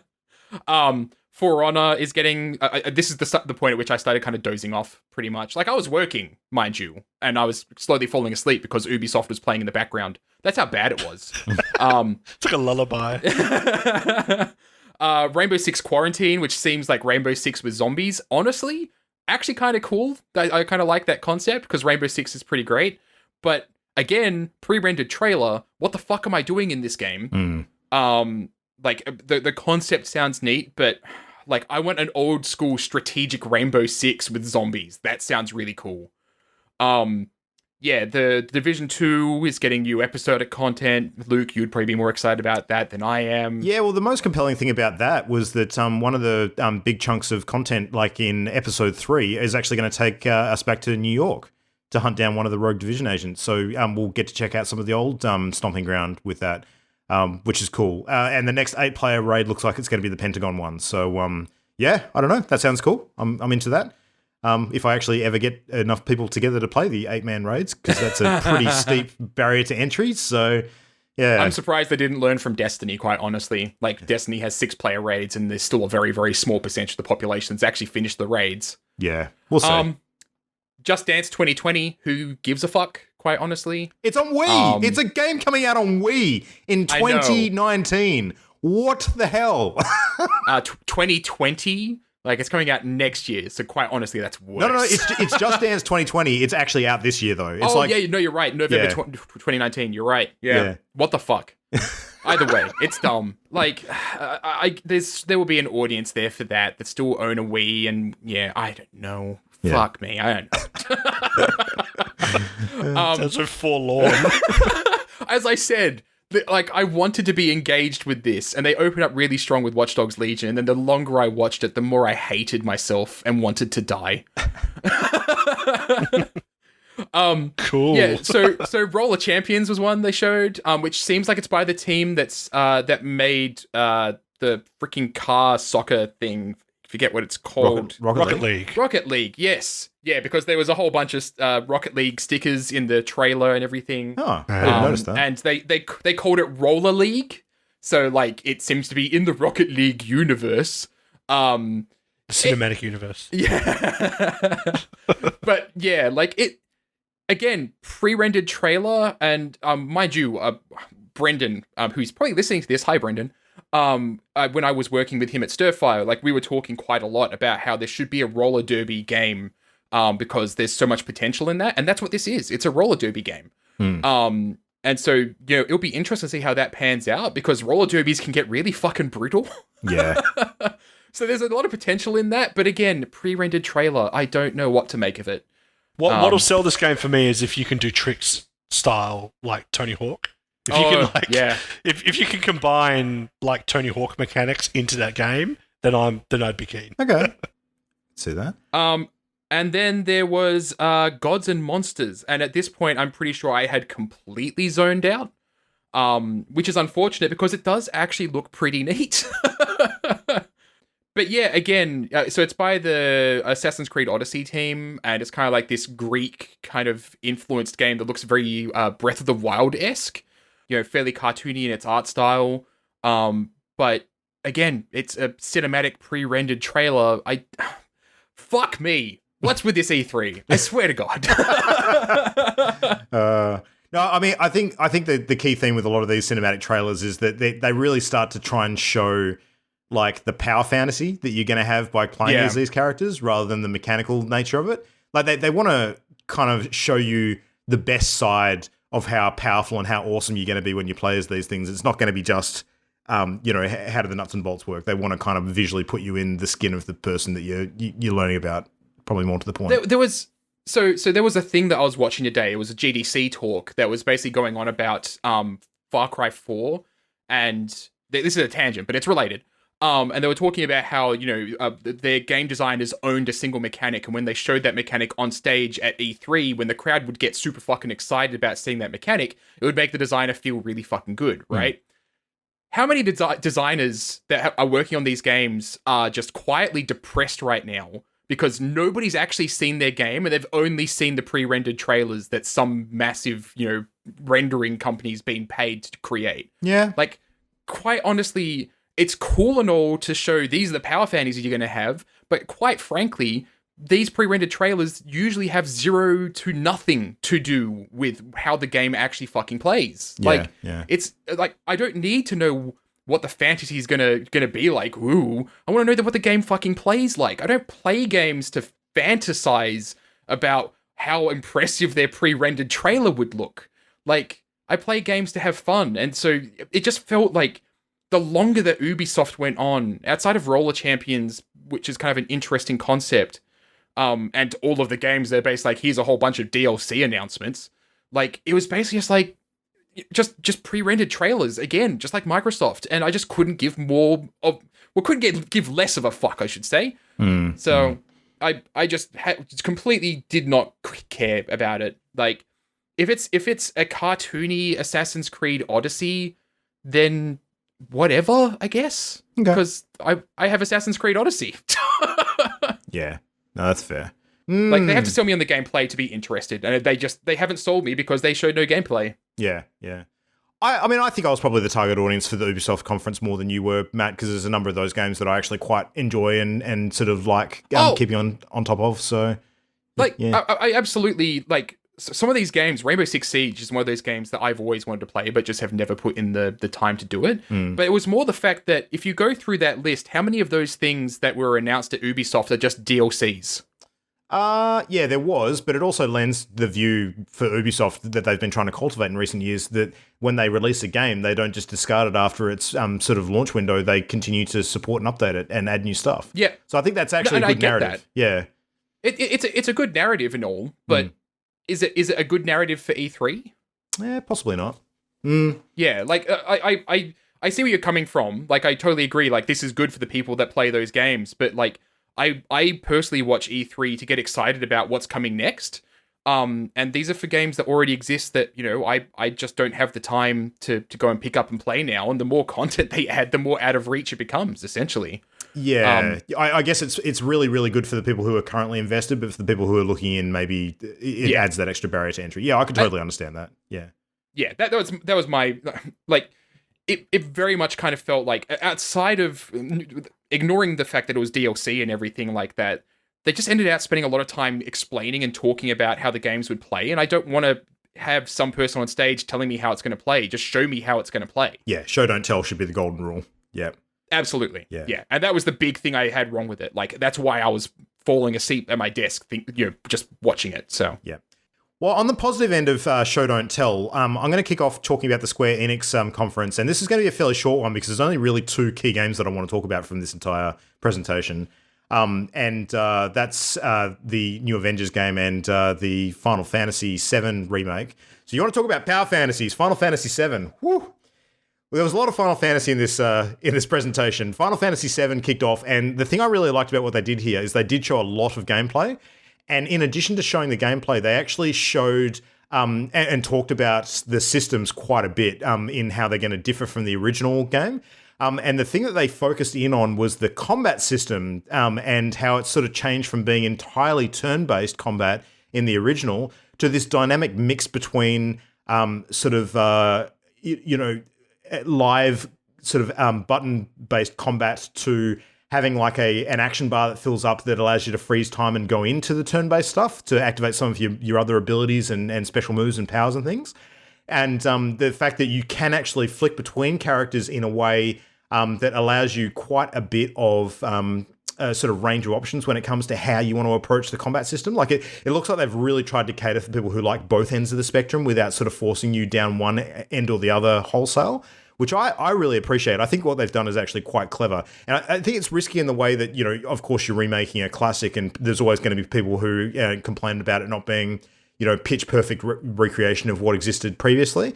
But my argument to that is if you want to play that, the game exists. This is something different that, is good that it exists and gives you another option for the way to sort of approach this story. But everything they showed looked really, really cool to me. Like the dynamic battle they had with Barrett and Cloud against this Scorpion sort of mech. Like the different phases it went through and showing damage on its body and, the ways that you sort of circle around the thing and actually attack weak points and all that sort of stuff. The whole demo for it just was really, fascinating and quite sold me on the game, I got to say. So, that was really, really cool. So they had a whole bit of Final Fantasy talk on, the expansion for Final Fantasy 14, which is called Shadowbringers. So more content to that online game, which is cool.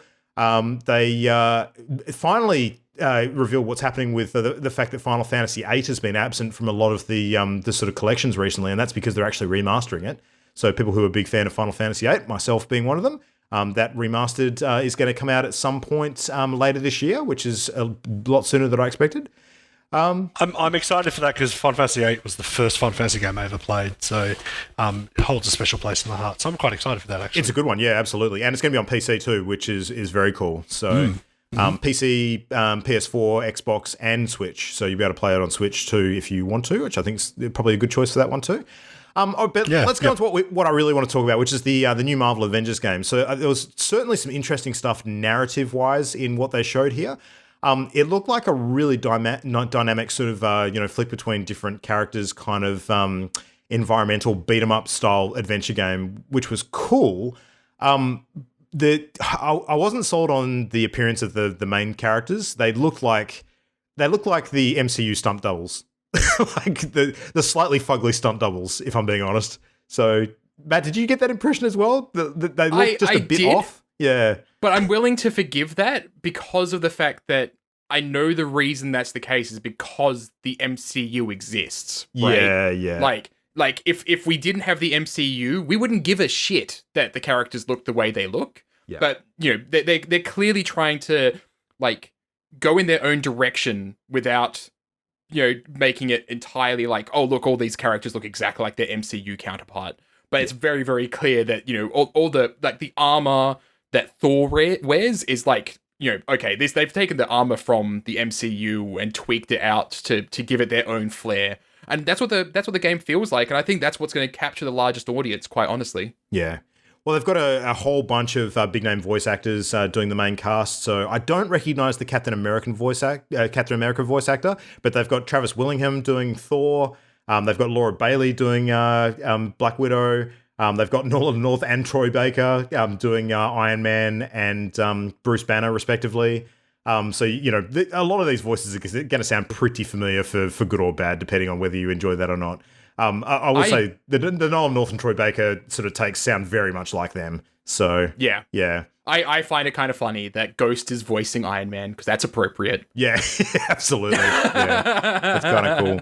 But like judging by the story in the trailer, it looks like we're gonna actually be having like a bulk of the story, sort of swirling around Captain America dying in the opening act.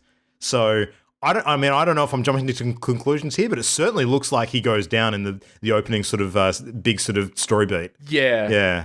Like I was saying, like either the way that I think they're going to play that out is either he does die at the start, but then they said right after that you'll be able to play as him, right? So I doubt they're killing him. I think that he'll probably be like he failed, so he went into hiding, basically, or it'll be a matter of, whoever you left on that ship will die. So it'll be Captain America, or it could be Black Widow, it could be Iron Man. It depends on who you left on the helicarrier. Maybe. Yeah, maybe. Like I could see them playing it out a bunch of different ways, but it makes the most. It's a comic book game.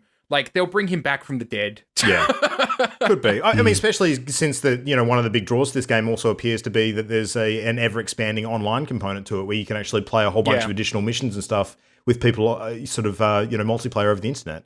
So you can assemble your team of Avengers, and they're going to bring out other Avengers. They're basically building this into an ongoing sort of, Avengers universe. They're going to continue to add characters to as time goes on. They showed a bit of footage of Hank Pym. No sort of sign of the Wasp. No sign of Hawkeye.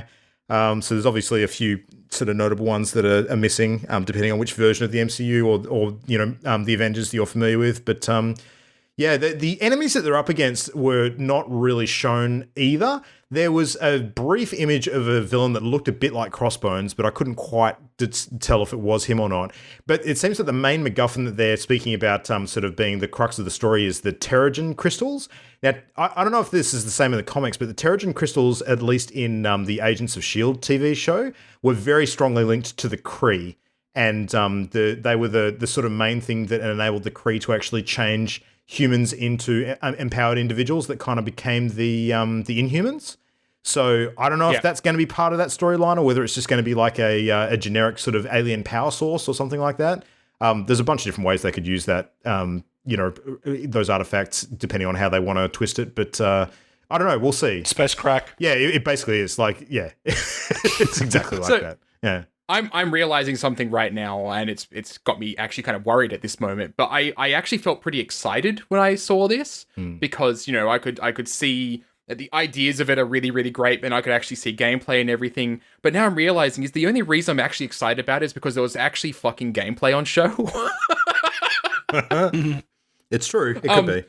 But yeah, like the whole 4-player co-op idea of playing as a whole bunch of different Marvel superheroes with your friends just sounds fucking awesome. Like, I love that concept. That just sounds so cool to me. In theory, I think it does. I hope it executes. Of course it's in theory. Yeah. Except for the one guy has to be Hawkeye. Hey, there were people in the crowd that were shouting out, "What about Hawkeye?" Like, he has such a fucking fan base. It's ridiculous. Yeah, that's true. Yeah, so anyway, that was pretty much the Square sort of showcase. So there was some decent stuff in there, but, a whole bunch of JRPG stuff that, if you know the names of games like Romancing Saga and Anunnaki and that sort of thing, that that's going to be right up your alley. But a lot of it was kind of white noise to me. So yeah. All right. Well, Nintendo, bring us home, Adrian. What do we got on Nintendo's offerings this year?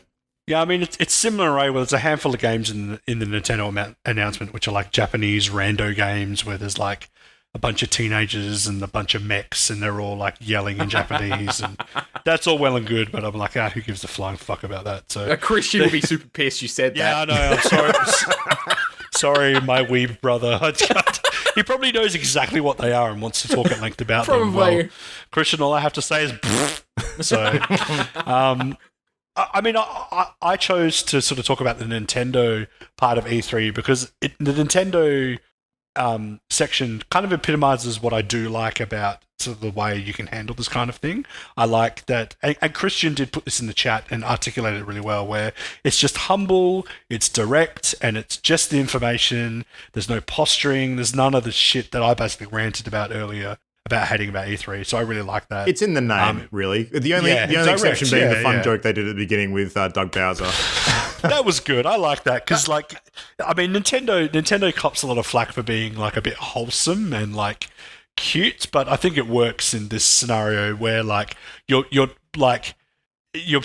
placed next to a bunch of like it's juxtaposition. Yeah, yeah, next to a bunch of dudes on stage who look like they chug like Monster Energy drink and like crush cans on their forehead. So having a little bit of Japanese modesty, is nice. There's that, like, and also the fact that it's now a corporation that has a personality. Yeah. And like Devolver's much the same. Like Devolver's stage show is very much like they have their own personality. That's the word that you used is dank. And I very much approve of that use of word for describing Devolver, but Nintendo is absolutely wholesome. And like direct makes sense because they're skipping over the salespeople and they're going straight to the people that are fans of Nintendo. Yes, give me that. Like, that's so good. If they could all, like, in my perfect world, everything is just direct. Like, I don't give a shit. So, there's some pretty cool news in here. I'll just hit the big notes that I think people really like. A couple of new Smash characters announced, including Banjo-Kazooie, which had a nice trolly little trailer, where they show the silhouette and it looks like Banjo-Kazooie. It ends up being Duck Hunt, but then they double bluff you and it is Banjo-Kazooie, so that's a bit of fun. They announced the Dragon Quest characters. I don't recognize them by name. He's just called the hero, isn't he? Know. Is it? Yeah, I don't know. Yeah. There's just like there's some Dragon Quest characters in Smash. So if you like Smash, you'll like that there's 2 new characters announced. Luigi's Mansion 3, that's cool because it's an actual whole game. That looks awesome. I'm really down with that. And Matt will be stoked because they showed heaps of gameplay. Yeah. Yes. Fuck yes. Yeah. Awesome. In fact, all of these games, I'm pretty sure they showed gameplay. They did. Yeah, it's great. They showed gameplay. Nintendo gets it. Yeah, I know, right? Yeah. Link's Awakening, awesome. It looks so really good. Yeah, it looks so cute. Like, it looks. They had at the actual play area where you could actually sit down and play it. They had these toy versions of the game, and it looks so good. Yeah. I it's the kind of game where I'd be like I'm not a big Zelda fan. Like, I find Zelda is a bit oversaturated in its fandom and its merchandise. But if there was any like Zelda merchandise I would be interested in, it's probably this because it's for sure kind of cute and kind of makes me think of Yoshi's Crafted World. Like, I really like that kind of aesthetic. This was really random. The Dark Crystal Tactics game. Yeah, it was super random. So random, but I really loved that it was like an actual puppet. Like a proper puppet in the trailer. Like, I was like, that's cool. Although the game looks average, I was like, I made the comment to Matt on stream that I wondered whether they were actually putting that together in collaboration with Netflix, given that Dark Crystal's now going to be on Netflix. They have to be. Yeah. Oh, I didn't know that. Yeah, that makes total sense. Yeah, I didn't know that information. So yet another example of a game where Netflix is getting quite stuck into making game versions of some of their most popular franchises, like Stranger Things being the other one that springs to mind. Yeah. Marvel Ultimate Alliance 3, that I'm actually way more interested in this than the Avengers game. The Avengers game, for me, is just kind of like I've gone and watched Endgame. I've just like ridden the massive, awesome wave of Marvel in the cinema. I don't want to downgrade to some shitty video game. Like, that doesn't appeal to me. But Ultimate Alliance does because of the huge roster of characters. So Different pitch, I think that's So I really like the idea of that. Fire Emblem 3, I don't give a shit about Fire Emblem. I know Christian will hate me for that because he fucking loves Fire Emblem. And it is good. I just, I'm not invested enough in it, but I'm sure people are excited about that. Cadence of Hyrule, again, we've talked about that previously, but the gameplay for that looks so good. Adrian, I'll just point out, that's out tomorrow. Is it? Yep. Oh, shit. Oh, I didn't know that. holy shit. Okay. Yeah, because that trailer actually sold me on it. Again, I'm excited about gameplay. Yeah. It looks awesome. Like, really cool. And I love that you can play as the original character from... I highly suspect we're going to be talking about this game next week. Yeah, I'd be keen. Dragon Quest 11, again, 11, I'm like, people are now invited to experience Dragon Quest in the West, and it's like, oh, number 11. It's just 11S. It's not even 11. yeah, true, yeah. So, I mean, again, cool if you're into Dragon Quest or want to get into it, so that's cool. Interesting, The Witcher 3, Wild Hunt on the Switch. So that's kind of cool. You can tell there's a definite graphical downgrade, but I mean, what you're expecting, The Witcher is one of the most... Witcher 3 is one of the... How much optimization they must have needed to do to fit this thing on Switch just boggles my mind. Yeah. But I mean, the idea of traveling around playing The Witcher, that's pretty awesome. So yeah, that's pretty cool. And of course, the highlight of the entire E3 cavalcade, the best game to come out of E3, Mario and Sonic at the Olympic Games, Tokyo 2020. What? I cannot... Of course, the number one top meta game to like ever come out of E3 in any generation. I think everyone is cannot contain their excitement for this particular title. Don't like it. Trials of Mana, so a new Mana game, if you're familiar with that series. And then to coincide with it, a collection of Mana, which I think... I can't remember because the titles are also similar, but there's 3 Mana games in there. Are they all Secret of Mana? I think they are. I can't remember which ones they are. But yeah, a bunch of Mana games, so that's kind of cool. And then they showed some Pokemon Sword and Shield gameplay after the E3. So after the E3 Direct, they then had what they called the Nintendo Treehouse, which I think was kind of cool as well because it wasn't like dudes on stage. It was just 2 guys standing on a balcony chatting about what they'd just seen in the Direct, which I just felt was a much more intimate, like personal way to communicate thoughts and discuss the content rather than like hamming it up and presenting it to a throng of screaming fans. Like I prefer that kind of. And if you want gameplay, this is where you'll get it because it's a lot of hands-on time with a lot of the games. Yeah, that are it was awesome. There was some really good Sword and Shield gameplay. But I think the biggest news for the Nintendo announcement obviously was the tease of a new Zelda Breath of the Wild sequel. So we're getting our Majora Mask of this generation, which makes me super happy. Yeah, pretty awesome. So I mean, I think it's been.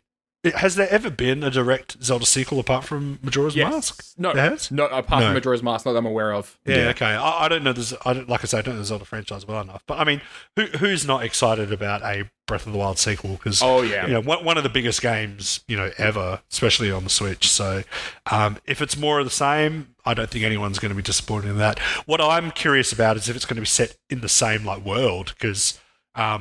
And like in the same, are you going to go back to the same locations? How much of the assets are they going to be reusing? That's an interesting question. I really think it'll be a WoW Cataclysm sort of situation where the game world has suffered like a massive event that's changed its layout quite a bit. They did show in the trailer there, like it centered in on Hyrule Castle, sort of lifting out of the ground and becoming almost like a floating castle. So yeah. I mean, who knows? Maybe with that kind of movement of the castle, for all we know, it could open up a portal to another area, or it could go into the sky. There's a kingdom in the sky. Who knows? There's plenty of wiggle room there. But that kind of sums up the Nintendo portion of E3. So, like I say, I like it because it was simple, direct, humble, not over the top. Far more appeals to me in the way that I like to consume my video game news media. Yeah, so that's entirely fair, I think. I'm just going to very quickly rattle through a few sort of miscellaneous bits and pieces. Probably shouldn't escape mention in totality. We had the Devolver Digital sort of thing that they do, which was as hilarious as ever. Oh man, it was fucked up. It was fucking weird. It was so good. Yeah. Like if you watch no other coverage from E3 than this, you should watch the Devolver Digital press conference. It only goes for about, what was it, like 15, 20 minutes at most? I don't think it was even that long. But it's, you've actually got proper actors playing roles of, fictional characters, super hyper graphic, gory sort of content and humor. But they did show off some games. Like there was this weird looking environmental battle royale called Fall Guys, which was like a very comic book sort of, colorful It thing. looks super cool. It looked great. It looked like, I don't know if it's coming to Switch, but it damn well should, because it looked like exactly that kind of game. Oh, yeah. Yeah. But like it's a battle royale where instead of fighting against all of the other players, you're basically trying to survive the longest and be the last one standing, because the environment is just deadly. So It's basically Gary's Mod Death Run, Totally. but actually a full game. Yeah. So that looked really cool. Carrion looked amazingly Holy cool. fuck. So it's like It looks so good. It's an old style retro graphics sort of horror game where you play as the monster. And in this case, it looks like you're something akin to The Thing. You're basically going around this research facility, like eating scientists, and just in this amorphous sort of, flesh blob monster that you are, just traversing around with, sinuous sort of tendrils trying to grapple the walls, and you're almost like a giant sort of fleshy spider in a way. But it looked disgustingly cool. So, yeah. I like the angle that they're pitching of it being a reverse horror game. Yeah. So Yeah. instead of being like a victim of a horror monster, you are the horror monster. So I'd be kind of interested to see how they expand on that concept, and whether there are like gameplay mechanics that are built on that concept. I think that'd be really cool. Yeah, totally. So, I mean, a few other games. My Friend Predator, a bit more footage of that, which looks great. Devolver did like they often do like a weird, wacky kind of release each year. Last year they had like special Devolver cryptocurrency, which was like a whole gag thing. This year, and it's available now on Steam, they've released a thing called Devolver Bootleg. So it's basically like a collection on Steam, which is a bootleg copies of basically ripping off 8 of their own games with slightly edited names. So they've got Enter the Gun Dungeon instead of Enter the Gungeon. There's like a rip-off of Hotline Miami, and a few other things as well. It looks really hilarious, so you can check that out. I think it's only like $1 as well, which is hilarious. That was Devolver. The PC gaming show went for 2 hours, and like the pacing of the PC gaming show is very different to the other press conferences. It takes a long time for them to actually get to the point in that one, and you're either in for the ride or you're not. It's presented by Sean Plott, otherwise known as Day 9, and I quite enjoy him as a presenter. But the co-presenter that he had this year, a British lady who I didn't recognise, she brought a bit of the cringe, which was kind of hard to watch in parts, but. I mean, otherwise it was okay. They showed some cool stuff off. There was a bit more Warframe stuff on some of the new content that's coming to that shortly. Mm-hmm. They had more footage of the Vampire Masquerade Bloodlines 2, so they actually showed like a proper gameplay trailer of that. They had a trailer for Evil Genius 2, which I know Matt's all about because he's a big fan of Evil Genius. So that was cool. So yeah, it's sort of fun bits. Yeah. I am an evil genius. Exactly. So apart from that, other random E3 stuff, if you're a Sea of Thieves player, you can actually log into Sea of Thieves over the next few days and get a Halo, as in like Microsoft's Halo ship sort of ornament, which I think is like a prow that goes on your ship, which has Master Chief It looks on it. really good. Yeah. They've done a really good job of actually making it look like it fits in Sea of Thieves. It was very cool. So I got a message from Jam earlier tonight saying that she logged in to try and get it, and she discovered that the deal is you log in and it basically ticks you off as having logged in during the promotion period, and then you actually receive it later. So you don't get it immediately. So you kind of you get it on June 15 when the timer runs out. Exactly. So there was some stuff about Apex Legends Season 2, which was shown at the EA Play Prezzo. There's a new character called Watson, who uses electric fences as one of her gimmicks. So that's kind of interesting. There was a news article that went up today about Dr. Disrespect, the well-known PUBG streamer, who as his reputation would be consistent with, the guy's a colossal dickwad. He's gone to E3 and tried to do some filming in one of the toilets, and Twitch basically removed his channel for breaching their guidelines, and E3 confiscated his pass. So suck shit, Dr. Disrespect. What a fucking dumb move. That's all I have to say about that. So, But there was a number of games missing this year, which were kind of noteworthy. So there's a few we expected to be missing because of various announcements that had happened during the year, like Metroid Prime 4, Skull and Bones we already knew had been delayed. The Starfield and Elder Scrolls 6, from Bethesda, they'd kind of got up ahead of and said, don't expect much on that this year. But there's a few things that didn't appear at all, which were a little surprising. Nothing about Bayonetta 3, which was kind of weird. There was no mention at all of where Beyond Good and Evil 2 was at. So that was another odd one. Gears Tactics, which was something that they showed off last year, I think, which was the Gears of War Tactics game. Given that Gears of War is coming out real soon, there was no mention of that at all either. So that was a weird one. But otherwise that was E3 2019. So I'll just sort of say, to follow on from what Adrian was saying before about not really liking the sort of business and marketing machine angle of E3, I totally agree with you in that it can certainly have a negative side and there's a scummy kind of context to it in a lot of ways. The take that I have on it is a little different. Like, I think that you can certainly look at E3 in that respect as kind of being this, this hyper kind of amped up, corporate shill in the way that it presents all these games. But I think by the same token, kind of like you can with a lot of, almost like the Oscars or the Emmys and award shows and industry big presentations that are designed on one hand to kind of celebrate the medium that they're about, but on the other hand, they're also big sort of marketing machines to, promoting different studios and different movies. There's kind of both sides to the coin when it comes to E3. I truly believe, I think that one side of the coin is exactly what you described, but then there's the other side of the coin where it is kind of cool to see some of the faces behind the games, and every now and then you get a developer that comes up on stage and gives you a tremendously human moment, like the developer of Ghostwire that got up during the Bethesda conference and just was, she was adorable. Yeah, she was a delight to watch. I think, we had a couple of really good human moments like that last year as well. And there are some people that, really do sort of show that genuine care for what they're doing on stage with the way they present. Not everybody. There's definitely, for every one of those, there's, two of the, the hyper sort of, marketing focused, stage show announcers that just get cringe after the first minute. So I appreciate that. But I think it's worth sort of going along for the ride for some of the good moments as well. So... but yeah. Yeah, look, I ultimately can't claim to be a rational person if I didn't agree with a lot of that.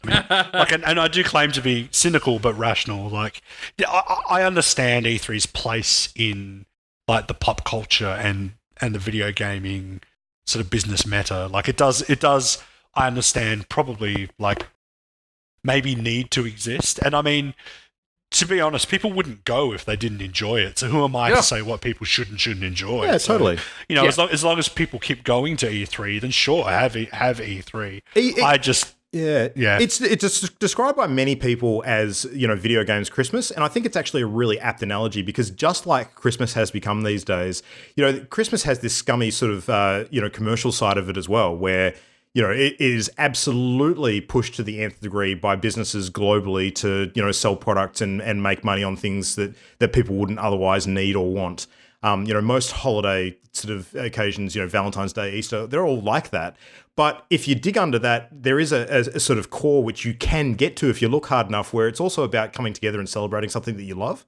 And I think that, actually coming together and having discussions like we've had tonight where we actually get to talk about cool games for a couple of hours and enjoy that discussion because it's actually thoughtful and we get to sort of dissect some of this and have some good, intelligent discussions about what some of the motivations and design choices and creative nature of these things are. That sort of stuff is what I really enjoy about E3, and I think it's a good platform for that kind of reflection on the industry and the art form as a whole. So that's what I like, basically. So what's really ironic? I love Christmas. Like I love that the shops start putting up Christmas decorations in like November, and I love buying things for Christmas, and I love Santa, and I love every single commercial element of Christmas. So it's do you see my point though? Hypocritical. Yeah, I know, I get it, and that's why I have to like concede. Like, people love E3. Yeah, that's cool, and I'm sure the people part of E3, I'm sure love E3, and it's really a passionate and earnest, thing for them. I just can't stomach it on my end. Like, I'm happy for it. It's like religion. I'm happy for everyone else to have whatever E3, cult religion they want, but I just don't want any part of it, really. So I had kind of shat on it earlier, pretty much, and I've probably sounded really, really negative about everything this year. But that's more just a frustration because I know E3 can be so much better, and it has been in past. Oh, totally. But yeah. this year's E3 was just not great. Like, overall. Like, we would normally talk about who won E3, but quite frankly, E3 this year, everybody's a loser. Because just, as far as I'm concerned, nobody was at the top of their game. Like, even Nintendo. Yeah. Like, Nintendo showed some really cool stuff, but there wasn't a lot there. I actually think it's kind of both. Like, I don't think anybody was at the top of their game this year compared to previous years. There were no truly standout sort of showcases. But conversely, I think unlike previous years as well, there were no truly woeful ones either. Like, there was no press conference like that I would point to and say this was absolute shit from beginning to end. Like, last year I really felt that about like the Square Enix conference in particular. I thought that was an absolute train wreck. This year, while Square was probably still down the bottom end of the pile as far as the ones that I enjoyed, I think that it was actually decent. Like, yeah. So there was no train wreck. Like, Sony last year for me was a train wreck. Like, it was so bad and just so weirdly designed. But yeah, no, you're right. Like, nothing here this year. It was just kind of mediocre. Like, and I woke up at 4 a.m. I watched the Microsoft conference. I have no regrets about doing that because I enjoyed watching it.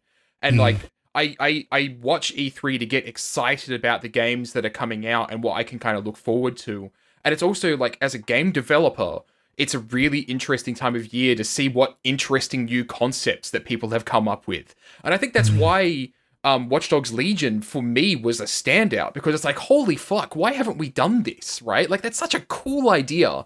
And Ubisoft, with the size that they are the perfect studio to take that and make it something really, really awesome that people will remember. So I'm super hopeful about that. But that's also what made it frustrating, because it was more about the pretty trailers than it was about the games. And that's not what E3 is about, right? Like, and this is like a thing this year, because I don't remember being this frustrated about pre-rendered trailers last year. But like, it was a really interesting E3, and I had kind of said on Twitter, like, it feels like everybody's in a holding pattern. And I had Mark arguing with me that, Nintendo's not, but even Nintendo was quiet. Like, there was cool announcements that Nintendo was making and everything. But if you're excited about Nintendo because they went and announced Banjo-Kazooie, I have news for you. If you don't play Smash, nobody gives a fuck. Yeah. Right? Yeah, exactly. And their other big title, which was Animal Crossing, is not coming out this year now. So yeah. So Animal Crossing is not coming out this year. Zelda Breath of the Wild is not coming out this year. It felt kind of like they had done what Bethesda had done last year, where it's like, look, we don't have a lot to show you, so here's something that is years away to get you excited about what we're doing in future. And that's not to say that there was anything bad or wrong with how Nintendo did their presentation, because it was great as always. They are super consistent. But there was nothing much in there that got me excited about things that are coming out this year that they haven't already shown, right? Like, that was the Pokemon Sword and Shield announcements that they did like a month or so ago. Yeah. But nothing else in there that was like, okay, that's cool. Like, it felt like they were scraping the bottom of the barrel the moment they pulled out Mario and Sonic at the Olympics. Like, hey, man, hey. So, game of the year. So, guys, if you had to pick a conference that you sort of felt sort of hit it the best for you, whether it's because you feel the conference was the best constructed one, or because it had the stuff that you're most interested in, which one would you pick as your personal top for this year? I'll give you my single most fascinating and engaging moment of all of E3, and it's as an interpreter watching how the Japanese interpreter worked during the Square Enix presentation. That was the most engaging part of E3 for me. Okay, interesting. Yep. Yeah. Totally non-video game related. Watching her work live on stage, I was like, she's really good. Like, I want to know how she works. I'm interested in her job. I want to know what her role is within the company. Yeah. That was the most engaging part of E3 for me. Yeah, fair enough. It dials into your personal tastes, I guess. So yeah, I can't say that it's going to be different for me. Yeah. So this is going to be a really unpopular opinion. I thought that Nintendo was the best presented, but not exciting. Like, there was nothing about it that That's really fair. excited me. Yeah. I agree. Yeah, I agree. But Microsoft is exciting because there's a lot of potential in there for future. It's just that it's unproven potential and it's all hidden behind a pre-rendered mess. So I did really enjoy Microsoft, but you know, if I were to say, okay, what's the most exciting one? To be Microsoft. What was the best one? It was Nintendo. Yeah. No, fair enough. Look, if I had to rank them in terms of my personal interest, Bethesda would still be on top because of obvious reasons. And I actually thought their press conference was pretty decent, all things considered. They had some cool, exciting stuff in there, and they did show a fair bit of gameplay. It's pretty close to Ubisoft. I didn't actually mind the Ubisoft one either, and Watch Dogs Legion's got me excited quite a bit. Nintendo, in terms of their conference style, absolutely agree with everything that you guys have said. You know, they certainly deliver the message the most succinctly out of all of them. It's just I'm not as excited about the contents, pretty much. But if I had to rank one down the bottom, and this is not saying that I think it was a bad showcase, it's more that I just didn't think that it fulfilled the potential that it absolutely should have. I'd put Microsoft on the bottom this year, personally. I can understand that. Yeah. Yeah. It absolutely didn't fulfill the potential it had. Like, there was so much there that they could have done. But I think that they made the right move, probably, in that they just didn't have the stuff to show yet. Yeah. I don't think just quietly that Sony will be regretting skipping this one. I don't think. No. Yeah. But let's be honest, like, there's no competition with Devolver. Yeah, absolutely. Yeah. Yeah, they're certainly right. It is good. Yeah. Like, Devolver is an event. Like, it's not a conference, it's an event. It is part of... And we have jokingly been throwing around, you know, the blah cinematic universe. It's the fucking Devolver cinematic universe. It's the Devolver conference universe. It totally is. Like, yeah. And it's just year over year, immediately amusing to watch because you have gameplay on one hand and you see some really fucking cool indies. And then on the other hand, you have just Devolver being freaking insane with just incredible writing and ridiculous over-the-top bullshit that takes the piss out of E3. And it's just this nice palate cleanser after a really shitty E3. you want to talk about power fantasies? Who doesn't want to be Nina Struthers? Yeah, right? Absolutely. All right, well, anyway, we should wrap it there. We've had a very long show. Not enough to split it into two this year, but I hope you've enjoyed this at least. This has been our bumper E3 special edition. We're back to our usual schedule next week with regular sized and shaped shows again. We'll be chatting about all the games that we've played in the meantime. And Christian should be back with us as well. So we should have the full crew here, touch wood, next week. So looking forward to that. Back to our regular programming schedule. But until then, you can check out our content at all the usual places. So hit us up on our socials at mail@partyloaded.com. At PartyLoaded Show on Twitter, and just PartyLoaded on Facebook. And make sure you hop on and check out our YouTube content at youtube.com/channelendgame, where you can find the saved VODs of all of our press conference live watch-alongs and reactions and commentary, which we had a good bunch of fun doing this last few days. And you can also catch all that stuff up on Twitch at twitch.tv/partyloaded, as well as regular ongoing streams as we play other stuff that we're quite involved in at the moment. So there. Cool. All right. Well, anyway, guys, I'm going to call it there for all of us. I think we could hop off knowing that we've done a pretty good job tonight. We've had a big, long chat. We've covered nearly, 100 or so games, directly or indirectly. I've lost count. Yeah. Too many. Too many. Anyway, too many games, not enough time, as ever. We'll see you all again next week. Thanks, everybody, for listening. Until then, good night. Goodbye. Bye-bye. The Party Loaded podcast is a Channel Endgame production. For this and more great gaming content, bookmark channelendgame.com.